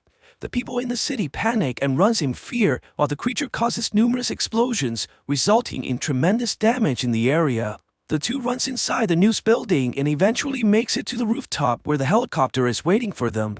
But the creature has noticed their whereabouts and begins climbing to the roof as well. The helicopter tries to take off, but the serpent launches and grabs onto the aircraft, forcing Ethan to jump out with Sarah before it smashes the carrier through the air and onto the ground. Dark clouds begin covering the sky as Baraki roars in victory and stares directly at the couple, planning to devour them to acquire the power of the heavens. Luckily, they're saved when the US military arrives and begins shooting furiously at the creature with a barrage of missiles and bullets, giving them the chance to escape from the building. The serpent tries to fight back and destroys multiple choppers, but the army's combined firepower manages to knock down the giant beast and sends it tumbling to the ground. They continue to shoot relentlessly as the creature screams in pain, but what they don't realize is that an army of dragon is approaching quickly to the city. The monsters attack the choppers by shooting out multiple fireballs, causing huge explosions as the aircrafts are forced to retreat. The ground troops of the monsters arrive as well and begins launching numerous bombs at the police, causing explosions to engulf the area. The military responds by mobilizing armored vehicles towards the creatures and its army of darkness led by the serpent's general. The two armies march closer towards each other and begins a massive battle as the monsters charge towards the US military. The tank fires at the army and begins killing the creatures, but the enemy also retaliates by shooting numerous bombs at the vehicles, causing tremendous damage. Meanwhile, Ethan manages to escape the building with Sarah, but they run into the government agents who claims to be here to help them and take them away from the chaos. The agents bring them to an underground facility, and the senior officer reveals that he knows about the ancient legend. He plans on killing the girl to end this madness, even if it means that the creatures will come back 500 years later. Before the man can fire the gun, the other agent shoots his partner as he realizes that in order to save humanity permanently, the girl must live. He gives them the car keys and tells Ethan to protect Sarah until they can change the fate of the world. Ethan drives the girl towards the borders and plans to escape into Mexico, but Sarah claims that their actions are useless because Baraki will track her down wherever she goes. Before they can finish their conversation, the dragons attack their car with fireballs, causing them to flip over and crash onto the road. Ethan slowly loses consciousness as the monsters begin surrounding them. When the main character wakes up, he realizes that he's tied up to a pole in the deserts, surrounded by the army of darkness. They bring the girl towards the altar and ties her up to the table, preparing her to be sacrificed to the evil serpent. The general and the army chants Baraki's name as they open the massive door, releasing the monster so that it may devour the girl. The giant serpent moves closer to the woman and towers over everyone, while Sarah screams in fear at the sight of this monstrosity. Ethan screams the woman's name hopelessly, which awakens the medallion on his chest, summoning the thunders from the heavens, which concentrates the energy into a large shockwave that stuns the entire army and turns them into dust. The giant serpent recovers from the explosion and attacks them with anger, knocking Ethan away from the girl. Before he can devour Sarah, another imugi charges towards it and knocks it to the ground. It carries Baraki by its jaws and throws the monster away from the couple. The two giant monsters roar at each other, and Baraki launches towards the other imugi, biting its neck and throwing the giant serpent onto the floor. Sarah realizes that she must fulfill her destiny, as it's the only way this whole thing can end. She walks towards the serpents and summons the Yuiju from her body into the sky. Baraki tries to grab the glowing orb, but Sarah sends it the other way and the good imugi swallows the energy at this opportunity. The evil serpent sees this and begins attacking his foe. But the good imugi transforms and sheds the skin on his body, finally turning into a celestial dragon. It screams furiously and grabs Baraki, slamming the serpent onto the ground. The monster recovers and begins attacking the dragon once more, but is no match for the celestial creature as it gets thrown to the floor once again. The dragon flies towards the sky and Baraki tries to grab onto its tail, causing both of them to launch into the air. The good imugi turns around and strikes the serpent by its neck, tossing the monster downwards as it crashes into the ground. The dragon then charges a massive fireball and shoots it right inside Baraki's mouth, causing the serpent to burn from the inside and eventually turning to dust. The dragon flies back towards Ethan and spits out the Yuiju, which causes Sarah's body to evaporate into a glowing aura that fuses with the magical orb. The celestial dragon roars towards the heavens and grabs onto the Yuiju. It then launches towards the sky and slowly vanishes into the clouds, as it sheds tears of sympathy for Ethan's loss. Jack appears behind the man and tells him that he did the right thing, before vanishing as well to the other world. Ethan says goodbye to his master and begins walking towards the desert, into a new future that he's created for mankind. So what do you guys think about this movie? Let me know in the comments below. And if you like my video, please press like and subscribe for more. I'll see you guys next time. Krefeld, 1984. One night, a father awakens his 6-year-old son Mark because they need to flee their now dangerous home. While the man hurries the older son, Thomas, Mark sees a frog statuette that stood on the shelf come to life. The father and sons drive into the night. Suddenly, the boy's mother Petra appears, begging the father not to take the sons as no one is pursuing him. He drives around her and races to the cemetery. 10 years pass. Mark works at the living sound store he opened with his brother and attends school, where he has a bad reputation as his brother was once expelled for aggressive behavior. Besides the boys, a lame kid named Memo works in the store, whom Thomas values for his loyalty. On his younger brother's birthday, Thomas gives him the Chronicle, an ancient book passed down in their family from generation to generation, telling of a parallel world called the Black Tower, full of terrifying creatures serving the Griffin, who wants to subjugate the world of humans. Only the Zimmerman family men can stand against the Griffon and save everyone from his invasion. Mark begins reading, considering it all fantasy, but the descriptions are too realistic, and the map looks genuine. Disturbed by the bloodthirsty drawings, Mark suddenly finds himself in unknown terrain at the base of a huge tower, and immediately a terrible horned creature confronts him. Mark runs and falls into a pit, and as the monster swings an axe at him, the boy screams in fear and finds himself back in his bed. The next day, Mark meets a new student at school, Rebecca, who classmates immediately inform about Mark's family troubles. His brother Thomas was in an asylum for hitting a teacher, and Mark attends psychotherapy sessions, trying to forget the events of one terrible night. But the girl isn't scared off, happily accepting Mark's invitation to the rooftop of the store, which is set up as a picnic area. In the evening, Mark finds Thomas at home, which is rare. Everything goes well until Petra starts a conversation about the asylum she put him in. Then Thomas invites his brother to look at evidence and drives him to the cemetery. They climb to the attic of the church where their ancestors had equipped a shelter. Thomas shows the father's belongings, missing a plumb bob. Here, Mark cuts his finger. His blood hits an inconspicuous peg, and a secret compartment in the floor opens, where the brothers find the tool the Zimmermans can use to kill the griffin. But the moment Mark takes it in his hands, stone statues at the cemetery come to life, one appearing on the roof, blocking the brothers' way down. Nonetheless, they descend, but a stone devil jumps right in front of their car. A stone angel intervenes to protect the boys, and while the two statues fight, the brothers hide in the church. Waiting out the battle, Mark falls asleep, and in the morning, doesn't find Thomas next to him, but the hood of his car is covered in stone debris. Mark thanks the angel for help and drives to look for his brother. Opening the Chronicle, he hears voices advising to look for Thomas in the Black Tower. Mark goes to Dr. Peters, and it turns out that Becky is the daughter of his psychotherapist. Mark drives to the store, but his brother isn't there either. The boy opens the Chronicles and finds information about a portal located in the church. But then he gets scared by an unknown insect and ends up in a dense forest. Meanwhile, Memo, seeing that the brothers aren't in the store, calls their mother Petra, who immediately rushes to the police and reports the children missing. Mark finds Thomas, who rejoices that his brother has finally seen the truth, but learning that he simply teleported here, he concludes that his brother is a wanderer between worlds. In the morning, Thomas wakes his brother because nearby appear slave hunters. The boys run, but Thomas is wounded and captured, while Mark teleports to the store, terrifying Becky and Memo. Friends ask him to tell them everything, and he finally agrees. Meanwhile, in the Black Tower, one of the horned creatures reports to the master that they caught the wanderer's brother, and he concludes that it's time for the return. Friends predictably don't believe Mark, and he leads them to the church, but there's no attic above.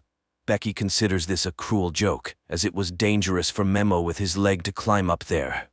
Mark gets angry, and the girl, offended, leaves. In rage, Mark hits the stone base of the statue, and these blows resonate in the caves of the Black Tower. At night, Mark goes to Memo because he needs help searching for his brother, and although he considers the boy crazy, he goes with him to the portal in the church.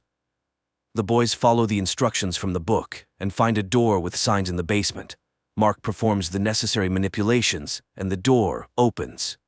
Astonished, Memo goes there and immediately notices that his vision has become normal, and his leg no longer hurts. And while the boy rejoices, the passage closes. Memo asks to remember how Mark returned home last time, and he shows how he closed his eyes, thought, and disappears, leaving Memo alone in a strange world. Memo didn't appreciate such a joke. Opening his eyes, Mark is horrified and tries to return for Memo, but it doesn't work. Then Petra enters, sees the Chronicles, locks her son in the room, and he falls into a rage, causing the walls of the Black Tower to crumble. Petra calls the doctor and he asks to release the son. Mark rushes to the church but only finds a note on a piece of wood that Memo is nearby. The boy returns to the store and, taking the necessary items, goes to Becky, where he tells her that Memo stayed in the Black Tower. He leaves her the Chronicles and a note asking her to take the book to Petra if they don't return. He goes to the world of the Black Tower and tries to find a friend, while Becky reads the Chronicles and ponders the boy's mental health. Mark emerges from the forest and, setting up a sound system on a cliff, plays Memo's favorite music. Meanwhile, the slave hunters capture a village where they seek a man with a loud voice. One of the boys, wishing to save his family, volunteers to become one, and they take him away, while a group of horned creatures goes to the strange sounds in the hills. At the same time, Becky shares Mark's secret with classmates and suggests conducting an experiment to animate a plant from the book. The volunteer is brought to the cave and seated in a stone chair. Now the griffin, wanting to speak, inserts its claw into the boy's back, and he voices its thoughts. While Mark is discovered by horned creatures, the boy runs from them when an unfamiliar man, completely wrapped in rags, covers the boy with smelly fish and hides him in a forest den. Meanwhile, Becky performs the ritual, dripping water on the flower, but young people vainly wait for some manifestations of magic. The flower remains dry. Becky suggests a last attempt at the portal, not noticing how a classmate puts the flower in a glass of water. At the same time, the horned creatures leave, and the stranger helping Mark removes the rag from his face, revealing himself to be Memo. But he's been in this world for 2 weeks, not 2 days. Then the boys see a caravan of slaves, and in one of them, they recognize Thomas. But while they can't help him, they themselves are noticed. The boys run from the pursuers and end up on a high cliff with no way out. On Earth, Mark's classmates come to the church and perform everything prescribed, but the door doesn't open. Then Mark grabs Memo, jumps off the cliff, and teleports to his room. Petra hears a noise in her son's room, runs there, and sees Mark and Memo, who now needs glasses again. Mark calls Becky and asks her to bring the chronicles, while a flower blooms on her desk, from which something terrible emerges. The next day, the boys begin developing a plan to save Thomas, especially since Memo now knows a lot about the world of the Black Tower. He built a hut on the shore of a lake where the caravans of slaves stop, following which one can find the place of the boys' confinement. Meanwhile, the griffin is reported that the wanderer between worlds has escaped, and it destroys its close. And Becky, waking up, finds a blooming flower, miraculously avoiding contact with the creature, and gives the chronicles to her father because she now considers Mark sick. In school, she tells the boy about this, and he experiences another fit of rage. Becky's father, having read the chronicles, goes to Petra and admits that he underestimated her son's illness. The woman decides to hospitalize Mark despite the doctor's protests. Later, the woman detains her son near the house when an ambulance arrives, and paramedics grab the boy, but he resists and runs across the roof to the church, where Memo has long been waiting, but the paramedics come there too. The boys fend them off when suddenly a hooded man comes and scatters the medics, beating one to death. The boys run to the door, while Petra waiting outside sees a bloodied Mark coming out of the church. At that time, Memo leads his friend to his hut by the lake. Meanwhile, the father informs Becky about Mark's deed and forbids her from leaving the house. He himself goes to the crime scene and confirms Mark's capacity for crime. Becky enters her room, turns on music, and lies down on the floor. At the same time, a downpour suddenly starts in the Black Tower, and the alarmed Memo shows the scorpions hatching from the flowers upon contact with water. The boys run away. On Earth, Becky is attacked by a similar scorpion that enters her mouth. She manages to pull it out with tongs and destroy it by sprinkling salt. The boys also manage to escape by climbing onto a rock. Morning comes, the scorpions dry out right before their eyes, and Becky rushes to look for the chronicles because she now believes the boy. She takes the book and hurries to Petra. At the same time, the boys reach a lake in the mountains. On Earth, Becky's father comes home, takes off his bloodied clothes, and burns them in the yard because it was he who was in Mark's guise in the church and killed the medic. Meanwhile, a faceless wizard arrives at the Griffin, reporting that he did everything to prevent the boy from returning to the human world. And Mark, at this time, admires Memo's cabin and is surprised by the changes in his friend. From the cabin, one can monitor the paths, and the caravan will not pass by unnoticed. But just in case, the boys set up signal cans. Becky comes to Petra, where a detective arrives, who also notes the oddity of what is happening. The girl tells everything she managed to find out about the Zimmerman family, and only then notices that she forgot her backpack with the chronicle and the classmate's car. Mark and Memo spend the evening by the fire, developing a plan.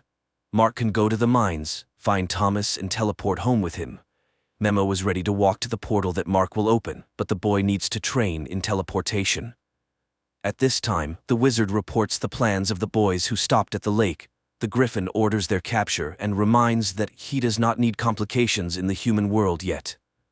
In the morning, Mark wakes up feeling someone's presence, and going to the shore, hears the screams of a fish, which Memo catches, and guts.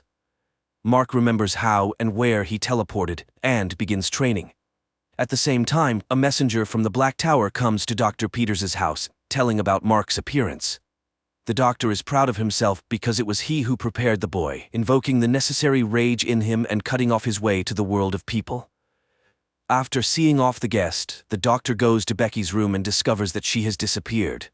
He gathers dust in her room and, tasting it, learns about everything she did during the day. Then he goes to a youth party where the girl went to get her backpack back. Meanwhile, Memo expresses the thought that fear is not necessary for teleportation, and Mark remembers the kiss with Becky and teleports to the town.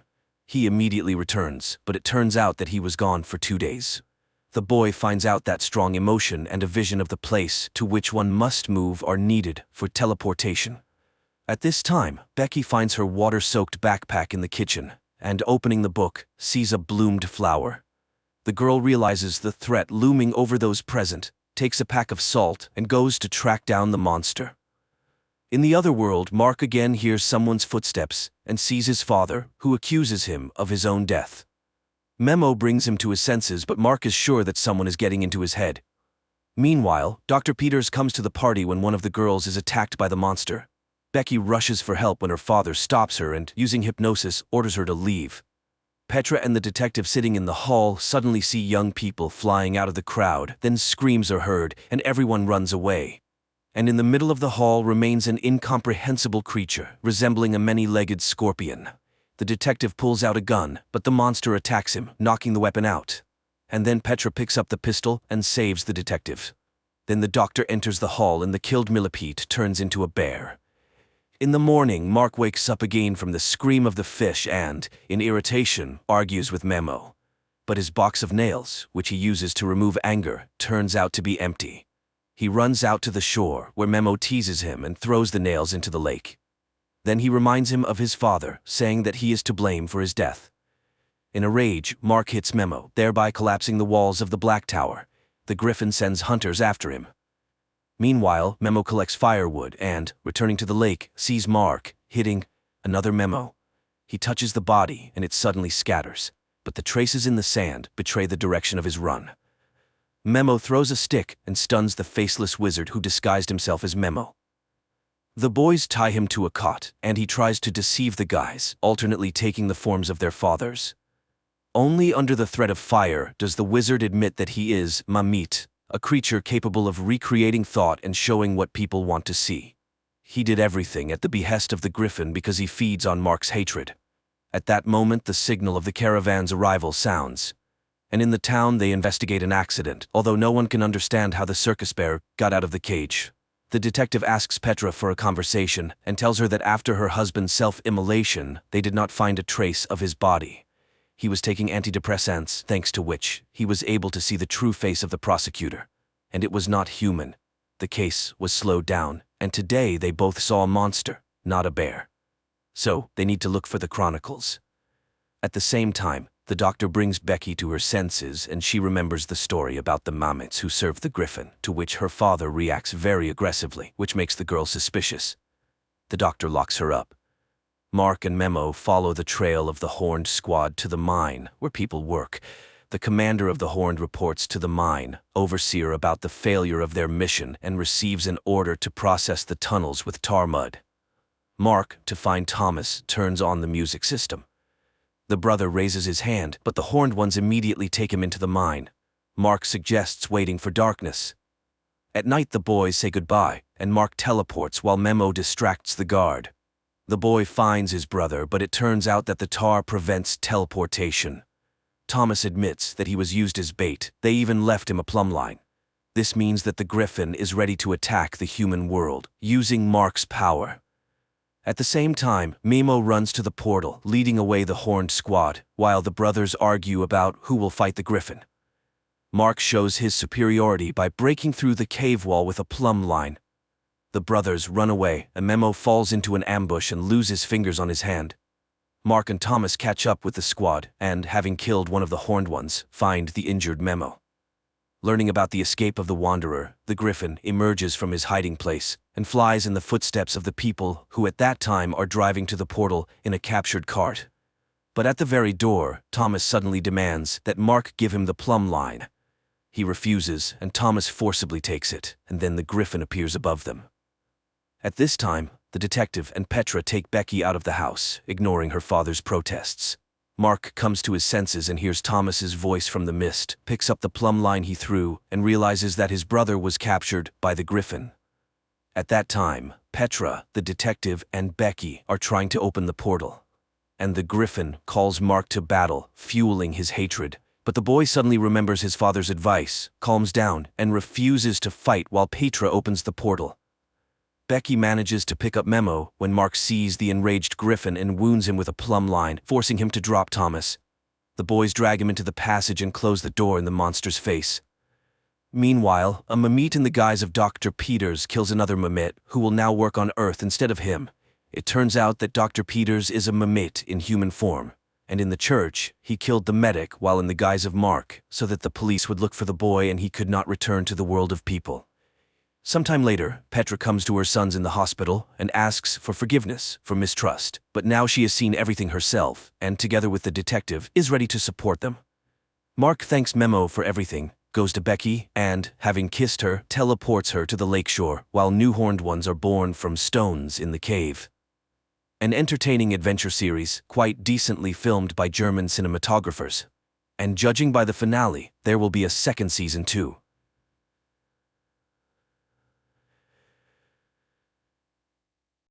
At the beginning of the movie, we see an experienced fisherman heading out to sea. Like thousands of times before, he casts his net from the boat, but something goes wrong and the net gets caught on something on the ocean floor. The fisherman dives down, but he can't make it back to the surface as a huge school of fish surrounds him. Charlie, a lighthouse keeper, calls her colleagues in Germany to discuss current affairs. She's interrupted by a signal on her monitor and rushes off to investigate. Charlie has to swim to the duty boy to dive into the water and retrieve a sensor that somehow got tangled up in fishing nets. Strange things are also happening in Canada. Leon, a young whale researcher, is called to Vancouver's City Beach, where a giant killer whale washed up a couple of hours ago. After examining the animal, he heads to the fishing dock to find out who among the poachers caused serious cuts to the killer whale. An old fisherman takes Leon to his boat and shows him the bitten side of the vessel which was used to try and overturn the killer whale. Leon doesn't believe this story, but the man is sure that the fisherman wouldn't lie to him and that they had to destroy the whale to save themselves. Charlie and her new friend launch a repaired sensor into the ocean, tasked with tracking marine animal population.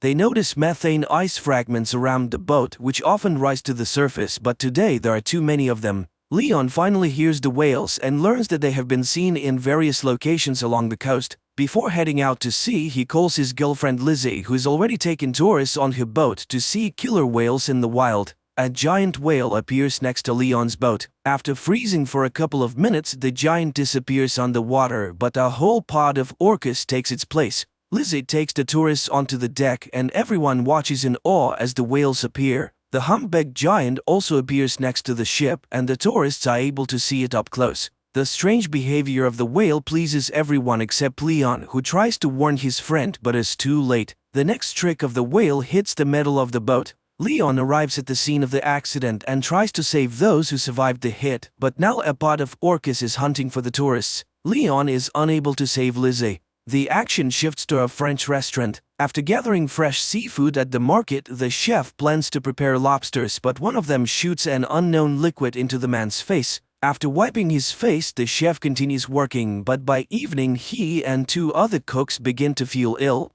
The chef passes away that same evening and the two young cooks are taken to the ICU, waiting for the test results to determine what happened. At the same time, a Norwegian ship in the sea lowers a camera to study an unusual phenomenon, an invasion of ice worms. A few specimens are brought to the surface for study, and the scientist finds a new peculiarity. These creatures have jaws and reproduce several times faster. A commission is formed and everyone agrees that they have discovered a new species of worms and bacteria. Leon talks to the owner of a fishing boat who is also a witness to the humpback whales attacking other boats the day before. In addition, Leon is shown another anomaly. The bottom of the ship that returned from the sea is covered with a thick layer of mollusks which has never been seen before. A group of scientists launches a sampler onto the seafloor to check the soil where worms were found, but due to a methane leak, an explosion occurs. The ship manages to survive, but the team is greatly frightened. The scientists are not only scared of the mistake during the operation, but also the results of the test. In addition to the worms on the seafloor, there are bacteria that eat ice and can reach the very bottom. Jess records a video message to Charlie when something strange suddenly happens and alarming readings appear on the monitors. The water under the ship starts boiling and something pulls it down into the depths. The action shifts to Venice. A young man in love reads poetry on a bridge when suddenly the book falls from his hands and ends up in the canal. The couple immediately forgets about the poetry book because before their eyes is an even stranger sight. Thousands of giant jellyfish rise to the surface. Analysis of the bacteria from the infected chef reveals a new strain that feeds on blood cells. It turns out that several more people have died after visiting the restaurant on the coast. Leon requests permission to perform an autopsy on the killer whale to find out how pollution affects whales and whether this could be related to changes in the behavior of these giants. There is nothing inside the whale that could scare the experts, but Leon finds an unknown substance in its brain, which is sent for analysis. Another victim of infection appears, a young man from a car wash. By putting together all the events, the scientists understand that the bacteria spread from the restaurant through the water supply system. Leon is informed of new cases of whale attacks. Looking at the map, the guy finds a pattern. All the changes occur with the whales during migration. To verify his suspicions, the guy sails to the place where the whales are resting during their sleep. The dive almost ends in tragedy, but Leon manages to install a camera on one of the whales and get out. Sigurd finds out that the Japanese have also found the worms, but they are not in a hurry to report it to the world. Recordings from the cameras are checked in 2 laboratories at once. Leon's footage shows that the whale pod descended to the very bottom, where they were met with strange glowing. Far from the events, a new incident occurs on the coast. Hordes of crabs crawl out onto the streets of a small village. Another shot of the seabed finally lifts the veil of mystery. It turns out that one of the oil and gas companies was drilling ice in a forbidden place and damaged the seabed for several kilometers. Leon has to sneak through a fence to get to the guarded port area to collect a few more mussels for analysis from the ship, but he is caught by security and arrested. In the morning, Mr. Sato, the Japanese owner of the ship, contacts Leon. He asks the guy not to trespass on his territory in this way again, but promises to provide access to all materials for study. Charlie only now receives the message recorded by Jess a few minutes before the tragedy. When the emotions subside, the girl manages to notice some peculiarities on the recording. For example, a glow behind a porthole. Crabs are being delivered to the laboratory, which have started to emerge on the surface in different parts of the world. As expected, they too are filled with a strange substance that absorbs blood cells at an incredible speed. Charlie is reviewing the video repeatedly, not understanding what else is wrong with it. Finally, the girl's hearing catches a sound that is very similar to the sound from the deep sea recording. The girl contacts the laboratory and shows them a part of the recording that caught her attention. But her stern boss, Katarina, rejects all the scientists' ideas, considering the sound on different recordings to be just random noise. She orders Charlie to finish up the work and shut down the station for the winter without coming up with incredible theories. But after cooling down and carefully considering Charlie's words, Katarina still decides to test this hypothesis, and a helicopter with a group of scientists and a deep water device arrives on the island. The device is delivered to the island by Sigurd, and after handing it over to Charlie, he's about to leave. But at the same time, emergency messages come to the scientists on the mainland. They are only able to reach Sigurd and inform him that a terrifying tsunami is approaching the coast. Those who see it with their own eyes realize that there is no chance of survival. Sigurd manages to warn Charlie and they leave. At the conference, scientists give a report that the discovered bacteria intentionally infect humans, and soon everyone will have to flee far away from water sources. Leon tries to warn his fishermen friends about this, but none of them are ready to live on land, choosing to die in their familiar environment. Rahim meets Leon at the institute to participate in a scientific conference. The best minds gather to discuss what is happening, and most agree that there is some force at work that wants to drive people out of the ocean. Only Katarina is against everyone else. She refuses to abandon the knowledge and convictions gained through years of experience, so she orders the group to seek a logical explanation based on science. Despite objections from their mentor, the group of scientists presents their theory to the public, convincing the government that marine inhabitants infected with bacteria are intentionally attacking humans. They even give the new intelligence a name, the However, such a version only elicits irony from top officials, who also suggest finding more scientific solutions to a problem than negotiating with an unknown intelligence. Astrophysicist Samantha Grove comes to the scientists' aid. Unlike politicians, she carefully studied the report and agrees that the strange sound on different recordings has all the characteristics of an unfamiliar world language. In addition, his team managed to capture the exact same signal from Antarctica. Another influential person, Japanese Mifuno, also believes in Sigur's theory and agrees to finance his venture, hoping it will help to save the world. Sigur assembles the team and informs them of the start of the mission. He suggests everyone think carefully and assess the risks, and those willing to go all the way will be waiting for an expedition to the Arctic in 48 hours. The scientists go home to say goodbye to their loved ones and warn them of their departure. The relatives of many try to persuade them to stay, but everyone understands that this is their last chance to fix something. According to scientists' calculations, the largest accumulation of intelligent bacteria is located in one of the valleys in Antarctica, where they could have lived for millions of years prior. The company is preparing to establish contact, and everyone is playing their role while giving interviews to a young journalist. Finally, the equipment on the ship starts buzzing with interference, and the scientists prepare to capture a signal from the mysterious organism. Sarah, Mifuno's assistant, sits down next to Leon at the table and confesses to him that she would have never believed in their theory if it weren't for her boss, who has proven over many years that his intuition never fails. Samantha is devising a plan. She intends to add a sound of a human child scream to the organism's audio signal and return the recording to the intelligence to show that they are ready to communicate.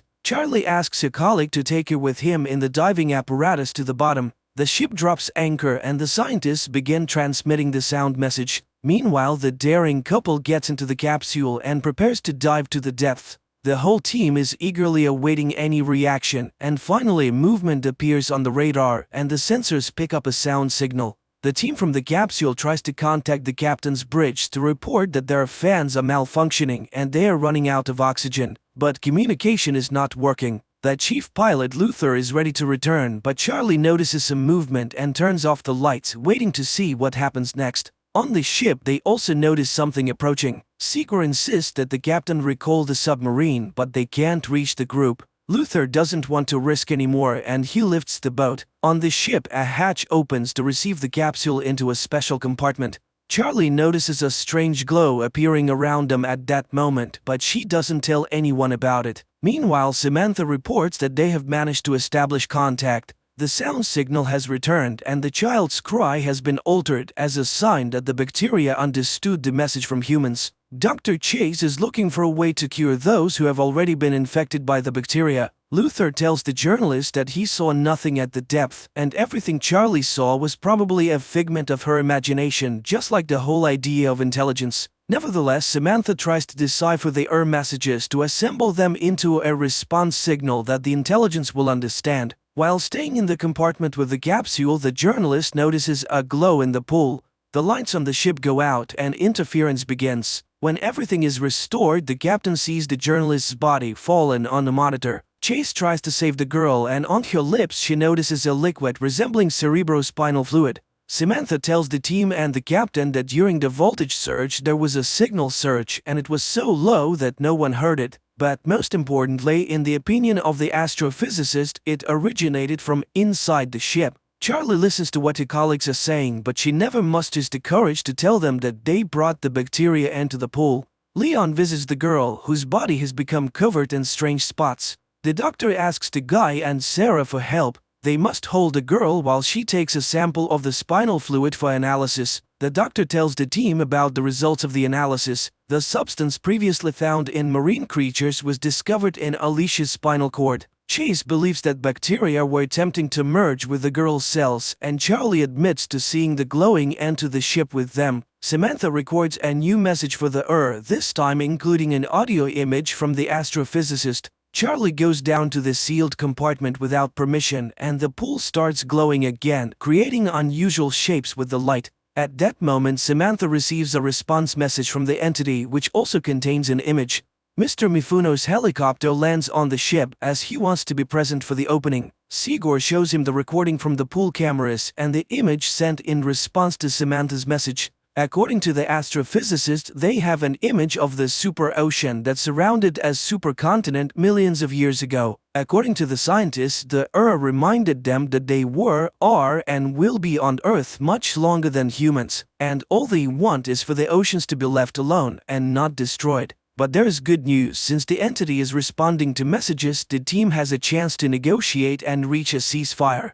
In the meantime, Chase devises a drug that can destroy bacteria that consume blood cells. This news creates disagreement within the team. Mifuno plans to test the substance in the pool and if it works, completely destroy the Sigor disagrees with this, at least until they confirm that they cannot negotiate with the Chase tries to take the middle ground and suggests trying the drug in the pool but not rushing to launch it into the open ocean. Everyone gathers to watch the experiment. Chase launches the drug into the water, which immediately begins to rise, emitting a terrible scream that shatters the glass. The captain is informed that nothing is working on the ship and they are simply drifting in the waters of Antarctica. But worse, the ship is surrounded by icebergs. The vessel collides with an iceberg, but unexpectedly a blue glow takes it somewhere else. The captain orders the engines to be started to break free from the control of the He also doesn't understand why they don't pour all the drug they have on board into the water. But Sigurd tries to explain to the captain that everything that happened now is the price for his thoughtless experiment in the pool, and no one in the world will manufacture enough of the substance to destroy worldwide.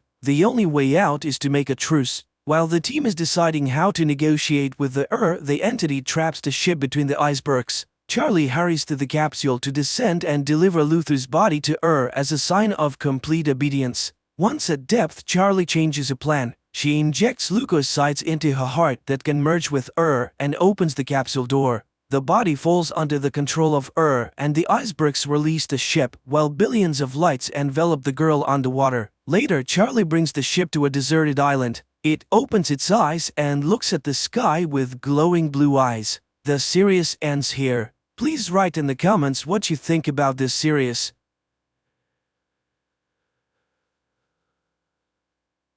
Spiderhead is an ultra-modern prison that resembles more of a hotel. This is science, Jeff. We're making the world a better place. In this facility, inmates live under a more relaxed regime, have the right to take walks, interact with each other, and have the opportunity to reduce their sentences and receive bonuses. But it all comes at a price. Spiderhead carries out medical trials, and not all of them are harmless. To be fair, it must be said that all experiments are voluntary, and each inmate has the right to refuse and return to a standard cell in another prison. Ray, one of the inmates, sits in a chair in front of a mirrored window, and Steve announces the start of the experiment by injecting a substance into Ray's bloodstream. Just a minute later, they administered the first dose of the drug to the subject and begin reciting simple jokes, causing Ray to burst into hysterical laughter. When the jokes are replaced by grim facts, the subject's reaction remains the same. Ray continues to laugh hysterically. Another morning in Spiderhead is no different from the previous ones. Inmates are awakened by a loudspeaker and their names immediately announced for participation in the experiments. Steve inquires of Jeff if he's willing to try the new N40 compound on himself, which no one has ever tried before, and the guy readily agrees to participate in the experiment. In addition to the test drug, another one is administered to enhance the speech centers of the brain. This allows Jeff to describe his state in great detail, mentioning the smallest details. Returning to the Spiderhead compound, Jeff meets Lizzie and tells her about his walk today. Unfortunately, he can't recount everything he saw because after taking the substance that enhances vocabulary, a side effect occurs. Jeff can't say even a few words. The only thing the guy remembers is that everything that surrounded him during the experiment, whether it was flowers or factory pipes, elicited the strongest feelings of love and admiration in him.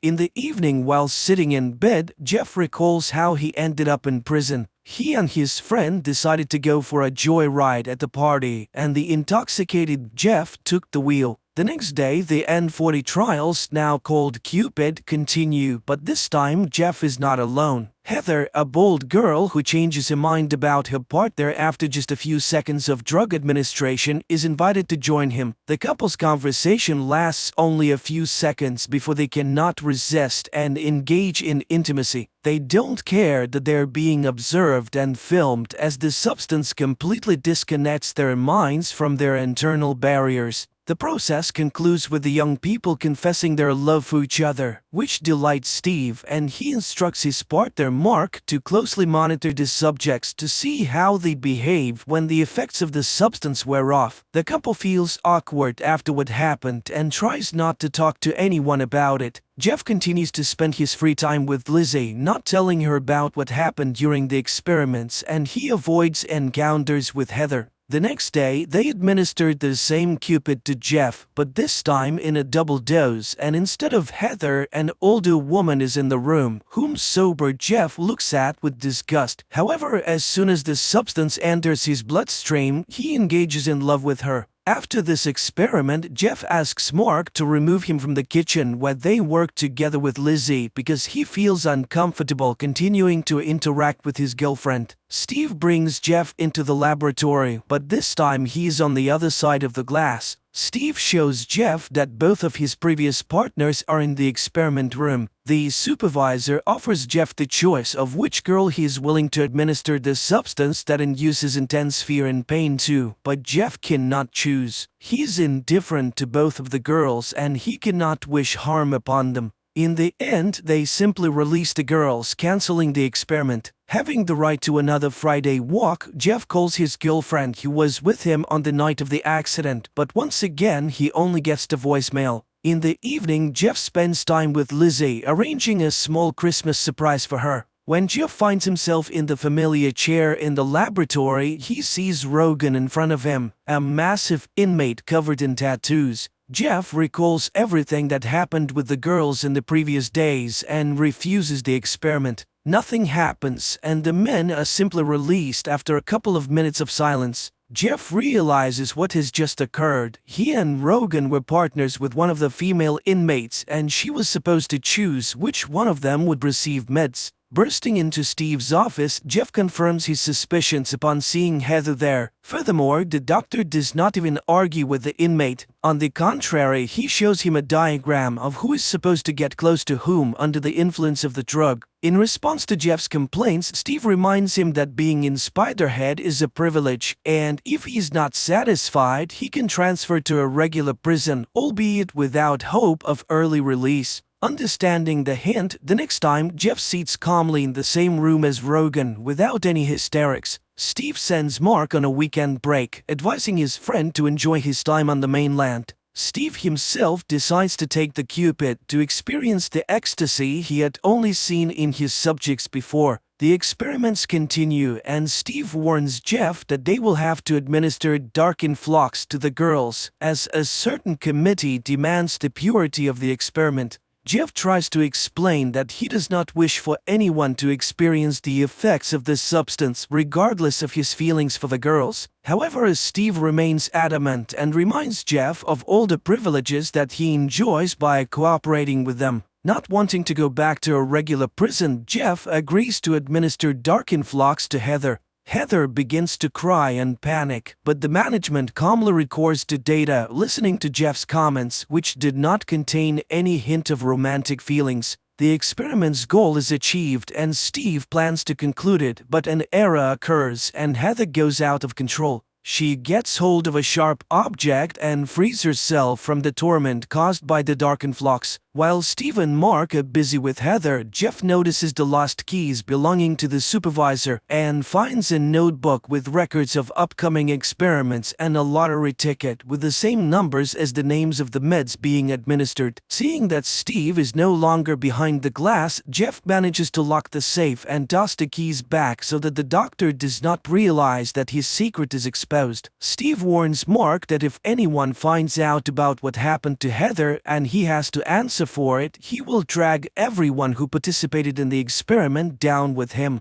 Lizzie participates in the experiments for the first time, and the first thing they administer to her is dark influx. After experiencing it, she meets with Jeff in a secluded place and shares her feelings with him. Lizzie confesses that she's not sure if Spiderhead is better than a regular prison with the strictest regime. In turn, Jeff also opens up to his girlfriend and confesses that on the night of the accident there was not only his friend in the car but also his beloved girlfriend who did not survive the ride. That's why he willingly undergoes the trials on himself, hoping to somehow atone for his guilt. The candid conversation between the two of them leads to them spending the night together. Steve quickly deduces the close relationship between his wards and decides to use this connection for his own purposes. When Jeff arrives for the next experiment, he learns that today he must either agree to administer dark influx to Lizzie or leave Spiderhead. Jeff refuses, but the doctor gives him a chance to postpone the experiment until the morning. When he meets the defiant young man again, he is armed with Lizzie's personal file. It turns out that the crime for which the girl is serving time is so terrifying for her that no amount of dark influx can make it worse. Steve watches with pleasure as Jeff adjusts the dosage scale to the maximum. However, it quickly becomes apparent to him that Jeff intends to experiment on him, not on his girlfriend. Mark, realizing that he has also fallen into Steve's trap with the inmates, decides to rectify the situation and hands the remote control to Jeff. The inmate receives all the necessary information from Steve and persuades him to open the main exit so that he and Lizzie can leave the prison. But the manager grabs the remote control and administers the maximum dose of dark influx to the girl, causing her intense suffering. He then smashes his cell phone to prevent anyone from canceling his command. The couple manages to free themselves from the effects of the meds and run out of the laboratory. At the same time, Steve announces over the loudspeaker that because of the fugitives, everyone else will be sent back to prisons where their comfortable lives will come to an end. Jeff and Lizzie become the targets of a manhunt. Dozens of hardened criminals, including the massive tattooed Rogan, plan to deal with the couple who deprived them of all the privileges of the facility. Steve tries to escape with the meds because police boats called by Mark are about to approach Spiderhead. Steve manages to leave the base and take off in a small plane before the police arrive. But since his remote control is shattered, meds are injected into his bloodstream in massive quantities. Another release of Cupid induces admiration, and the man steers the plane towards a tiny rocky island, seeing it as a paradise. Mark, on the police boat, watches as his former boss circles above the sea and then crashes into the rocks. Jeff and Lizzie hijack a boat and manage to sail away before the police arrive. Happy and free, the young couple regrets only that Steve did not invent a substance that could induce self-forgiveness. And that's how the movie ends.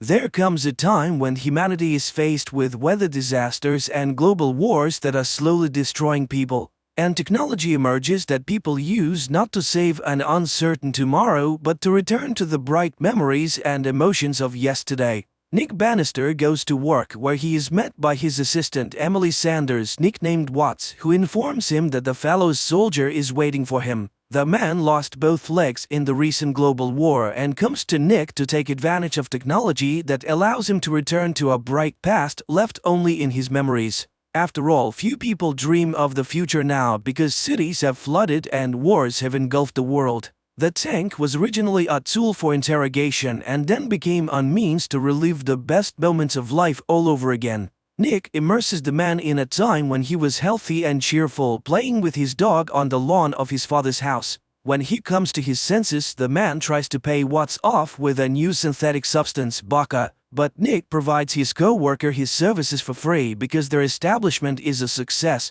Who wouldn't want to visit the past and see their dear and close people and relive the best moments of life?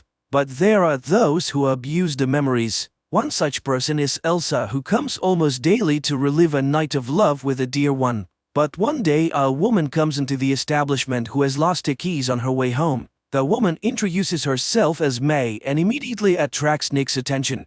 She is immersed in her memories and Nick looks at the customer's day. The wake-up call, breakfast, and the keys May puts in her bag. She drives to work, to the club, and drops her keys under the makeup table.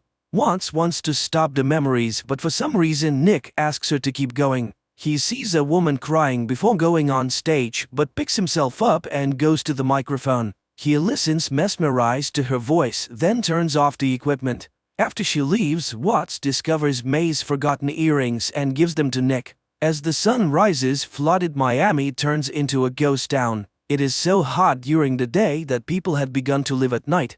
The fighting at the borders ended long ago, but passions still boil inside the cities, and riots occur more and more often. And prosecutors often turn to Nick for help because his equipment can be used to peer into the moments of crime. Today's client is a tycoon accused of starting a fire in one of the buildings, and his lawyers are seeking a ban on a cession of capacity. And the prosecutor's office can do nothing, even though the city is mired in problems, murders, and corruption.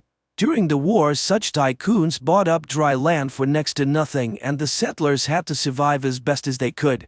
The day would come when the ocean would take everything, but for now the flooded city could still be home. Nick comes to the club and finds May. He gives her the earrings and asks her why she cried before the show.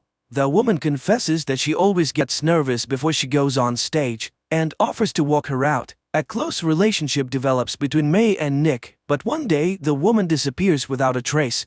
Watts worries about her partner, who begins to constantly delve into his memories to figure out where and how to find May. The colleague tries to get the man to come back to his life as their business begins to crack at the seams. New technologies emerging, clients are leaving. Even Elsa has disappeared somewhere and doesn't come for weeks, and he spends every day in the tank remembering May. He tries to forget her, but she won't come out of his mind. One day he remembers sharing with her his terrible memories of people dying in the surging waves, and she sympathized and understood him. He goes around places where he might have known something about May, but he gets the impression that the woman never existed. And the more truth he learns about his beloved, the more he doubts that he ever knew her at all. He goes back again and again to the time when they were together. Once he noticed bruises on her arm, but she excused herself by working hard in high heels. He had told her about the war and the trenches, and only now knows what true happiness is. One day he is roused from his dive by someone's insistent knocking, but while he's getting out of the tank there is no one at the front door. Suddenly he sees something shiny under the water and picks up May's earring. Watts can't believe that the woman lost the jewelry today. Apparently it's been lying under the door for a long time. And now they need to get busy because they've been summoned to interrogate a dealer named Holes who worked for Joe, the biggest supplier of vodka. The criminal is submerged in the tank and finds himself in a bar room, in the middle of which stands the chair of the chief mafioso of Orleans, St. Joe. Suddenly, a familiar voice is heard, and Nick sees May. She sings for Joe, and he notices the woman. The events took place over 5 years ago, and despite Watts' objections, Nick asks to show the memories next.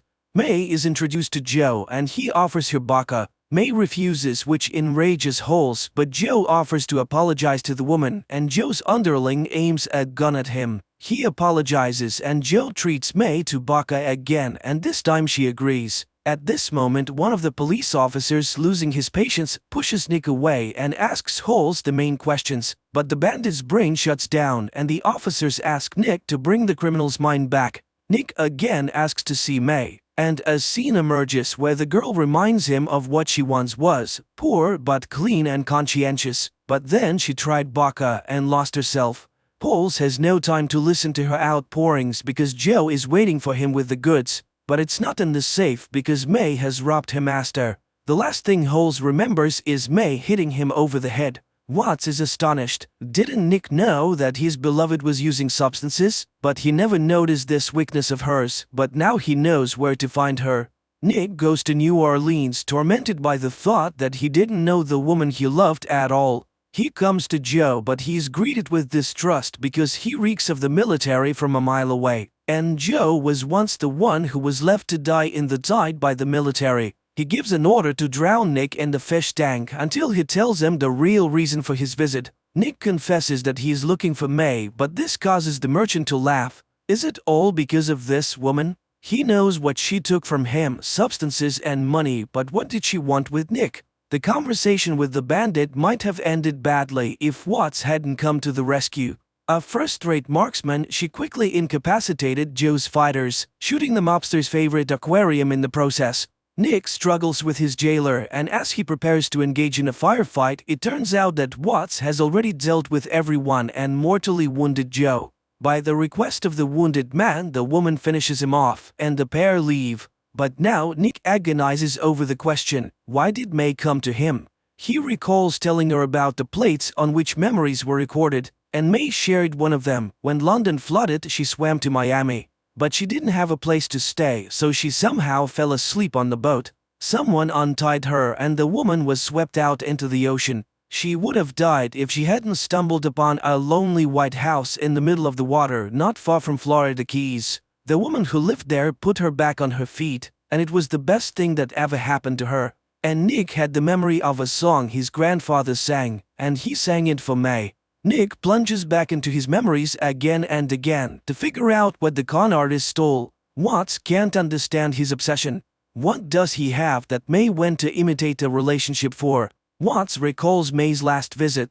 At the time, the woman offered her alcohol because she wanted to fix the relationship. She saw that she didn't like her colleague Nick and candidly admits that she was addicted. To this, Watts admits that she worked in supply after the war. She needed to feed her daughter, so she went to soldier drones for the army. The woman then abused and once caused a fire. Her daughter was taken away by the relatives and Watts went back to the bottle. But thanks to Nick, she didn't drown in it.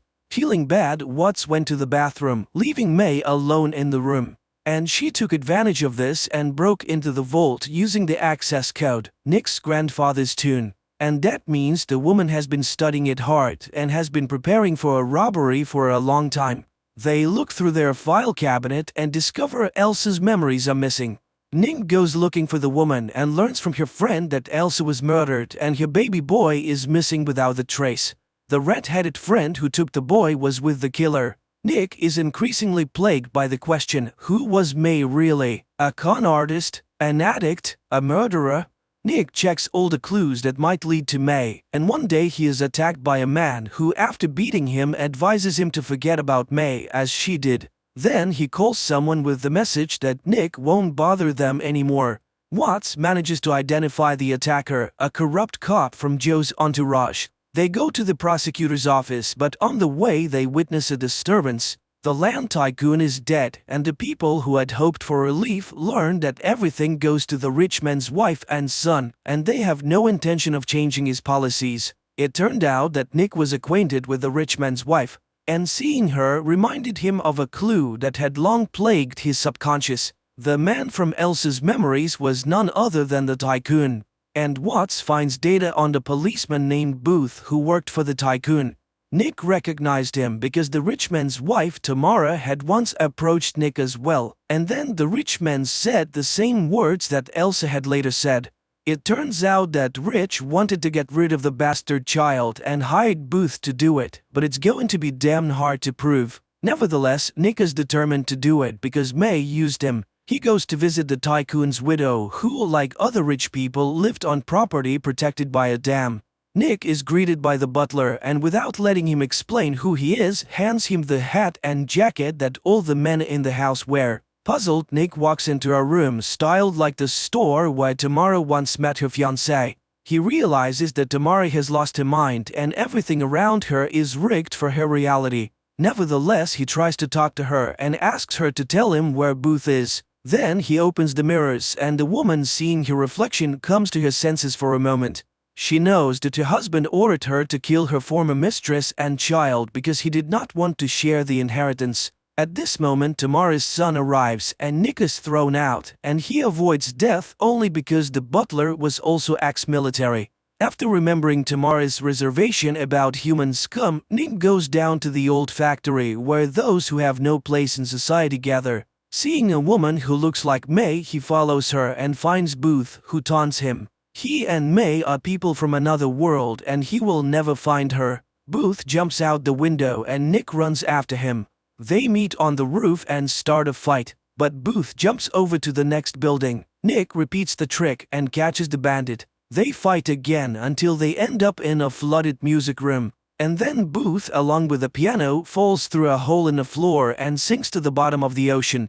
Nick dives after him and frees him from the piano, but Booth hits him and Nick begins to sink while the bandit floats up.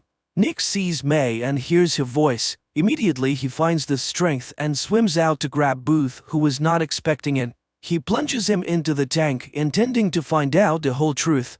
He sees how Booth and May met in Miami. It was then that he hired the woman to find Elsa's memories. May met his army friend, and the latter, over vodka, spilled everything he knew about Nick. He even whistled his friend's favorite song. It turns out that the woman knew and had everything in mind. All this time, Nick was just a target. But in an instant flashback, he suddenly discovers that May was resisting her because she was genuinely attracted to Nick. That's when the bruise on her arm appeared. And after she brought Elsa's memory tapes, Booth confessed that he intended to get rid of the woman and his son. That's when Booth killed Elsa, but May managed to intercept the boy and put him on the boat. She rescued the child and escaped from the murderer. May then went to Nick's house, knocking on the door, but she was already waiting for Booth, who promised to kill Nick if she did not go with him. That's when May dropped the earring, hoping Nick would find it. In the next flashback, Booth tries to get May to confess where she took the baby, and she suddenly talks about the house amidst the ocean. Nick realizes that this is a message for him. He steps into the illusion, and May confesses her love for him while kissing Booth. Then, after pushing the bandit away, May swallows a handful of vodka and leaps from a height. Enraged, Nick retaliates against Booth in the most brutal way possible, by frying his brain with his most nightmarish memories of being burned alive on Joe's orders. Nick goes to the tycoon's house. He realizes who really killed Elsa. The rich man's son didn't want to share his inheritance, and he was the one who hired Booth. And Nick has all the proof. He was the one Booth called at the time, and it can be confirmed. The guy tries to pay him off, but Nick says his brother is alive, and the police have already found him in a cabin in the middle of the ocean, and they are coming for the killer soon. The guy pulls out a gun but hesitates to shoot and tries to kill himself, but he doesn't have the guts to do it either. Nick goes to Watts, who now works at the hospital, and confesses to killing Booth. He hands over the records of Elsa and May's murders and asks that it be given to the prosecutor's office. He regrets missing out on many good things and asks Watts to find her daughter and be with her. The news of the tycoon's son's crime was the last drop that overflowed the cup of people's patience, and a riot broke out in the town. But Nick withdrew from it all into memories, reliving again and again the happy moments of meeting May. Now elderly Watts and her granddaughter often come to his receptacle, while Nick tells May the story of Orpheus and Eurydice. The idea of the film makes us think that people are very different. Some deal with a bad present and an uncertain future and may not dwell on memories, while others need to constantly look back to the past in order to exist in the present.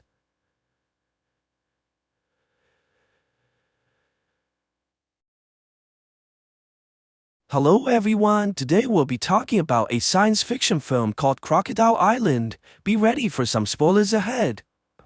In the year of 1945, a couple of soldiers are flying home after winning the Second World War, but they quickly realize that something is wrong as they head inside the Bermuda Triangle. Very soon, all their equipments begin to malfunction as they see numerous giant creatures flying their way and crashing into their airplanes. The men are forced to jump out immediately and use their parachutes to break the fall just in time. When one of the soldiers finally makes it onto the island, he quickly realizes that they're not alone as he watches his friend. A massive crocodile jumps out from the water and devours the other pilot in a single bite, before leaving the soldiers stranded on the island as filled by monsters. Many years later, a commercial airplane is also passing by the Bermuda Triangle, but the passengers are completely oblivious about the dangers that they're in. The main character, Hao, is a single father who's traveling along with his teenage daughter, Lynn, and is obviously unhappy about her new boyfriend whose name is Chan. The father demands to know how long they have been together, but is only responded by resentment from his daughter, giving him no other choice but to stare at the boyfriend in anger. Before their argument continue, the entire plane begins to shake violently and causing all the passengers to panic in fear as they try to put on the oxygen masks. Things become even worse as the pilots realize that their equipments are failing, giving them no other choice but to slowly bring down the airplane towards the nearby island. Before the aircraft is able to reach the bottom, the people soon notice numerous gigantic birds flying their way and causing tremendous damage towards the engines. This causes the airplane to quickly ship drop towards the ocean, while the pilots try desperately to maintain control, but the aircraft is ripped open violently. The people are sucked outside by the pressure difference as Hal tries to make it towards his daughter, and eventually managing to secure himself onto the seat. The airplane crashes into the water as the entire vessel is drifting on the ocean, but the pilots quickly realize that something is wrong as they're heading directly towards the rocks. The aircraft slams into the island, which breaks the plane into pieces, while the passengers are tossed away like ragdolls, which causes everyone to pass out.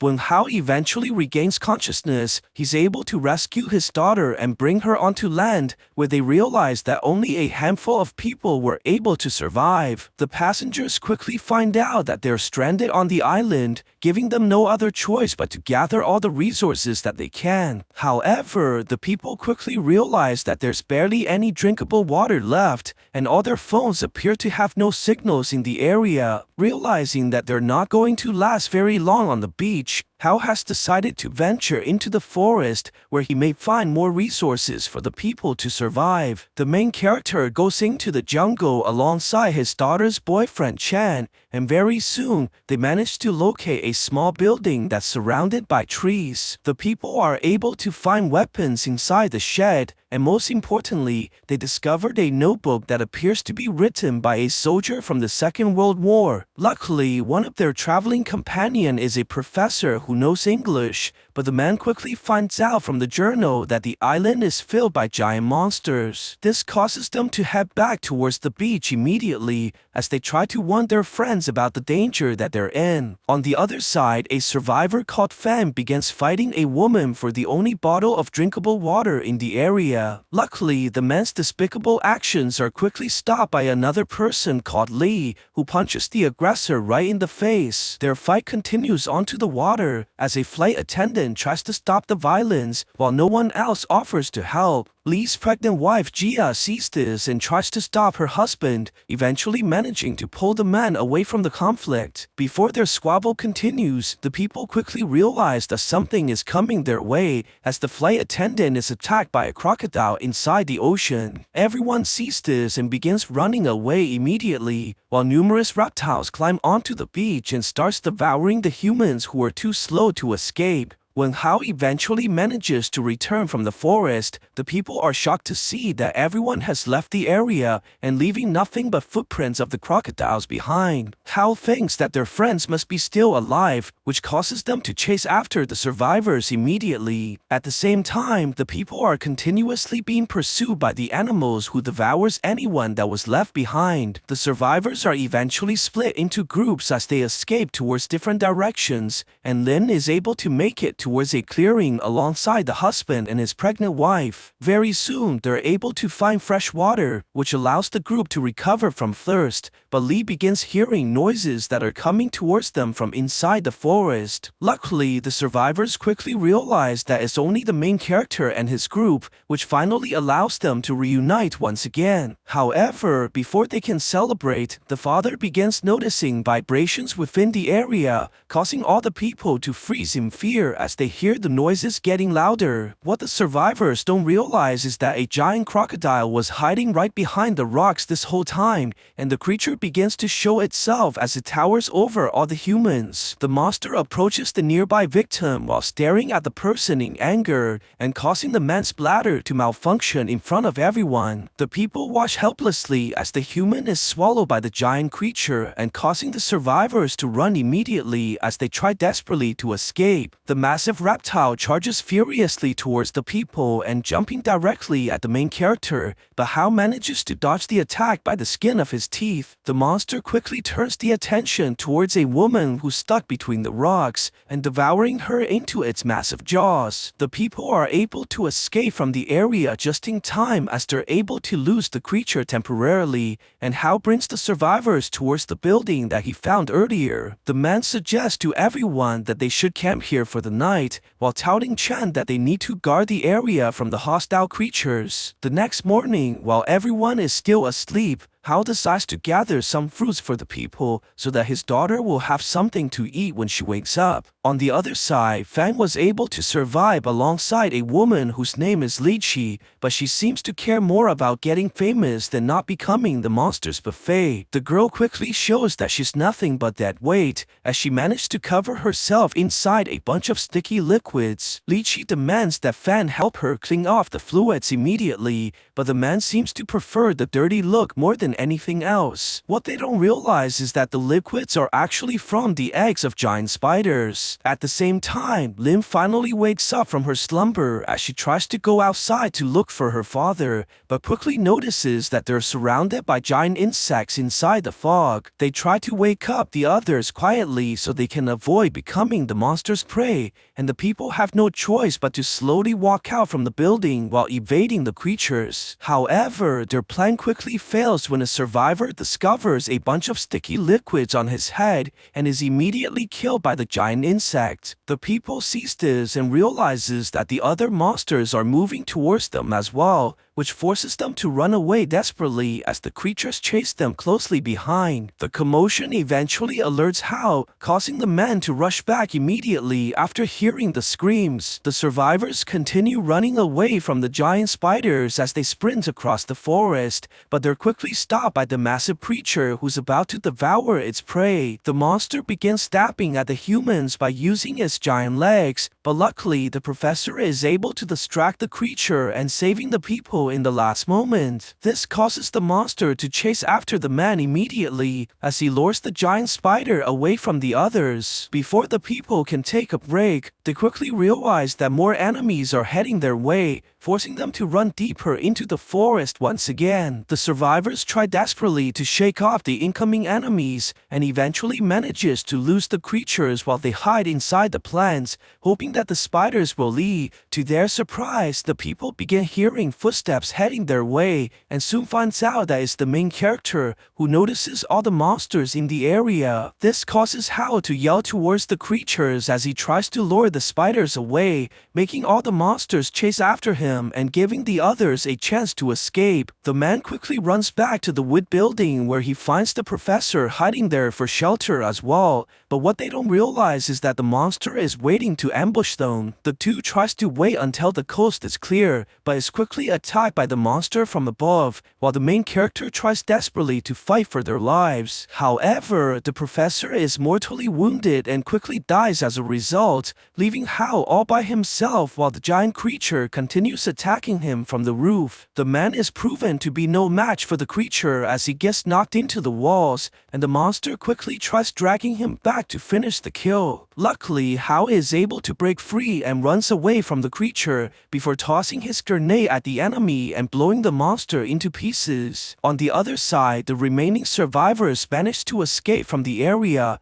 and eventually runs into a small river that they have to cross. Before the people can make it to the other side, they're quickly attacked by a crocodile that stuns everyone in fear. The boyfriend tries to attack the animal but appears to have forgotten how to walk, and giving the creature a perfect chance to devour him. Luckily, the man is rescued by Hao in the last moment, while the animal roars furiously at the people. The crocodile charges towards the main character right away, but Hao is able to dodge the attack while the creature drops into the water and eventually leaving as a result. The main character goes towards the others as he reunites with his daughter, and they finally embrace each other while the father promises that everything will be okay from now on. At the same time, the girl with the sticky liquids has finally found a source of fresh water alongside Fang. They quickly begin quenching their thirst, while the girl starts washing herself like she's in one of those Japanese movies not made for children. While trying her best to look delicious for the audiences, the girl suddenly hears a splash from behind her and realizes that they're not alone inside the water. Before the woman can get out, she's quickly confronted by Fang, who wants to have some aggressive cuddling inside the lake. However, he's immediately rejected by the girl, which eventually gives him performance issues as a result. Just when the two are about to get out, the woman feels something inside the water as the crocodile grabs onto her and causing her to drag onto the man as well. This causes Fang to kick the girl repeatedly like she's full of diseases, and allowing the woman to be quickly devoured by the massive reptile. On the other side, the survivors continue venturing across the forest, and to their surprise, the people are able to find a crashed airplane that likely belonged to the dead soldiers. They try to look for any working equipment that they can use, eventually finding a machine gun and a radio that's still functional. Lin takes the chance and calls for help immediately, and finally giving the people some hope that they can still survive this journey. Everyone decides to head towards the beach immediately, but they quickly run into another survivor who turns out to be Fang. Although the people obviously don't trust the man, they have no choice but to let him tag along, as Hao warns Fang to stay away from his daughter. The group eventually makes it towards a large river that they have to cross once again, but the pregnant woman is not able to swim in her condition. The team is forced to help the wife build a simple raft, as Hao volunteers to swim across the water so that he can pull her across the river. The main character is eventually able to make it towards the other side, as all the survivors begin swimming across the water as well. Everything seems to be going according to plan, but Hao quickly realizes that something is terribly wrong as the giant crocodile appears onto the surface. The people begin to panic as they swim desperately for their lives, while the massive creature continues charging towards them. Lin is able to make it across with her boyfriend, while Fan begins swimming the other way, but the husband is still inside the water as he tries to push the wife across the river. Seeing that they have no chance to escape, the husband pushes the woman away as he sacrifices himself right in front of everyone and gets devoured by the giant creature. This causes Jia to scream in tears while the crocodile turns around to prey on the humans once again. Hao begins shooting the machine gun at the creature and giving the others a chance to run, while the animal chases them closely behind. The people are able to make it into a clearing as Hao tries holding the monster back by using his gun,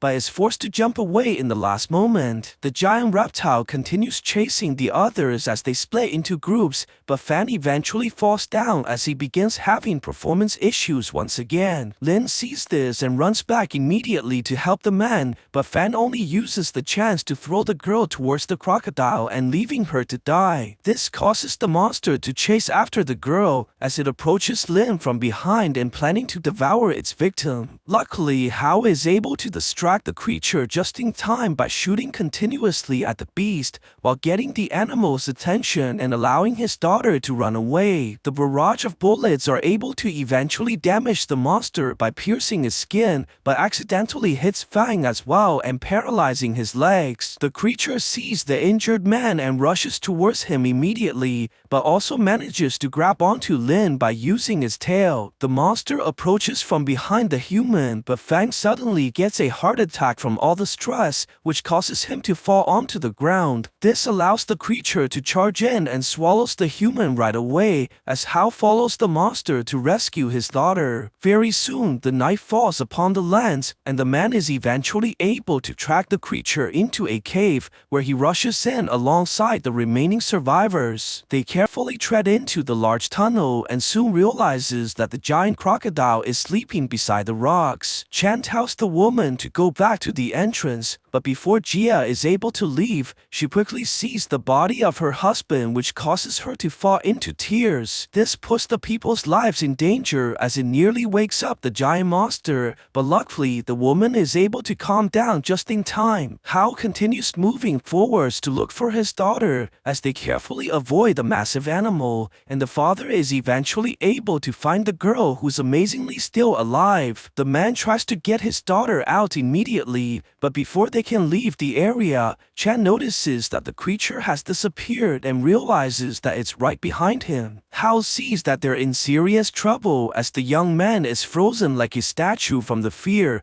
giving the main character no other choice but to fire at the monster to save everyone else. The boyfriend takes the chance and rushes towards Lin while carrying the girl away from the cave as they try to escape from the area. The monster eventually turns towards Hao as the man rushes deeper into the unknown while luring the animal away. The father tries turning into the corners and hiding inside the smaller tunnel tunnels to lose the massive creature, while Chan is able to bring his girlfriend towards the entrance. He hands Lin over to Jia and immediately decides to go back to help as he rushes towards the monster while holding his weapons. At the same time, the main character is running out of places to hide as the creature nearly kills the man from behind. This forces Hao to run desperately for his life and eventually jumping into a small entrance while shooting continuously at the giant crocodile. However, the bullets are not very effective as the man quickly runs out of ammo at the worst time, and he realizes that he dropped his grenade right behind the massive creature. Chan eventually makes it back to help as well, and the father tells the young man to find the grenade immediately before the monster can break inside. Chan rushes towards the rocks as he looks for the weapon like a madman, but is quickly able to find the bomb. He runs towards the animal immediately and throws the axe towards the creature, while getting the monster's attention and luring it away. This gives Hao a chance to escape as the young man is chased by the massive beast, but Chan quickly unpins the grenade and throws it towards the monster. This unleashes a huge explosion that shakes the entire cave and causing tremendous damage towards the giant creature, which apparently kills it as a result. Hao sees this and goes back towards the opening, while finally giving his approval towards the young man for being so courageous. However, before the people can leave, they quickly realize that the animal is still alive. This causes Hao to grab the knife and roll down into the rocks, while the crocodile rushes towards the man and getting sliced open from underneath. The attack eventually kills the giant monster as it falls down for the last time, and Chan rushes over immediately to pull out his friend from under the creature. Luckily, Hao was able to survive the battle, which allows them to leave the cave in one piece as they're finally reunited with the others. The survivors are eventually able to leave the dangerous forest as they head towards the beach while the sun is rising, and numerous helicopters can be seen heading for their rescue. So what do you guys think about this movie? Let me know in the comments below, and if you like my videos, please cross like and subscribe for more. I'll see you guys next time.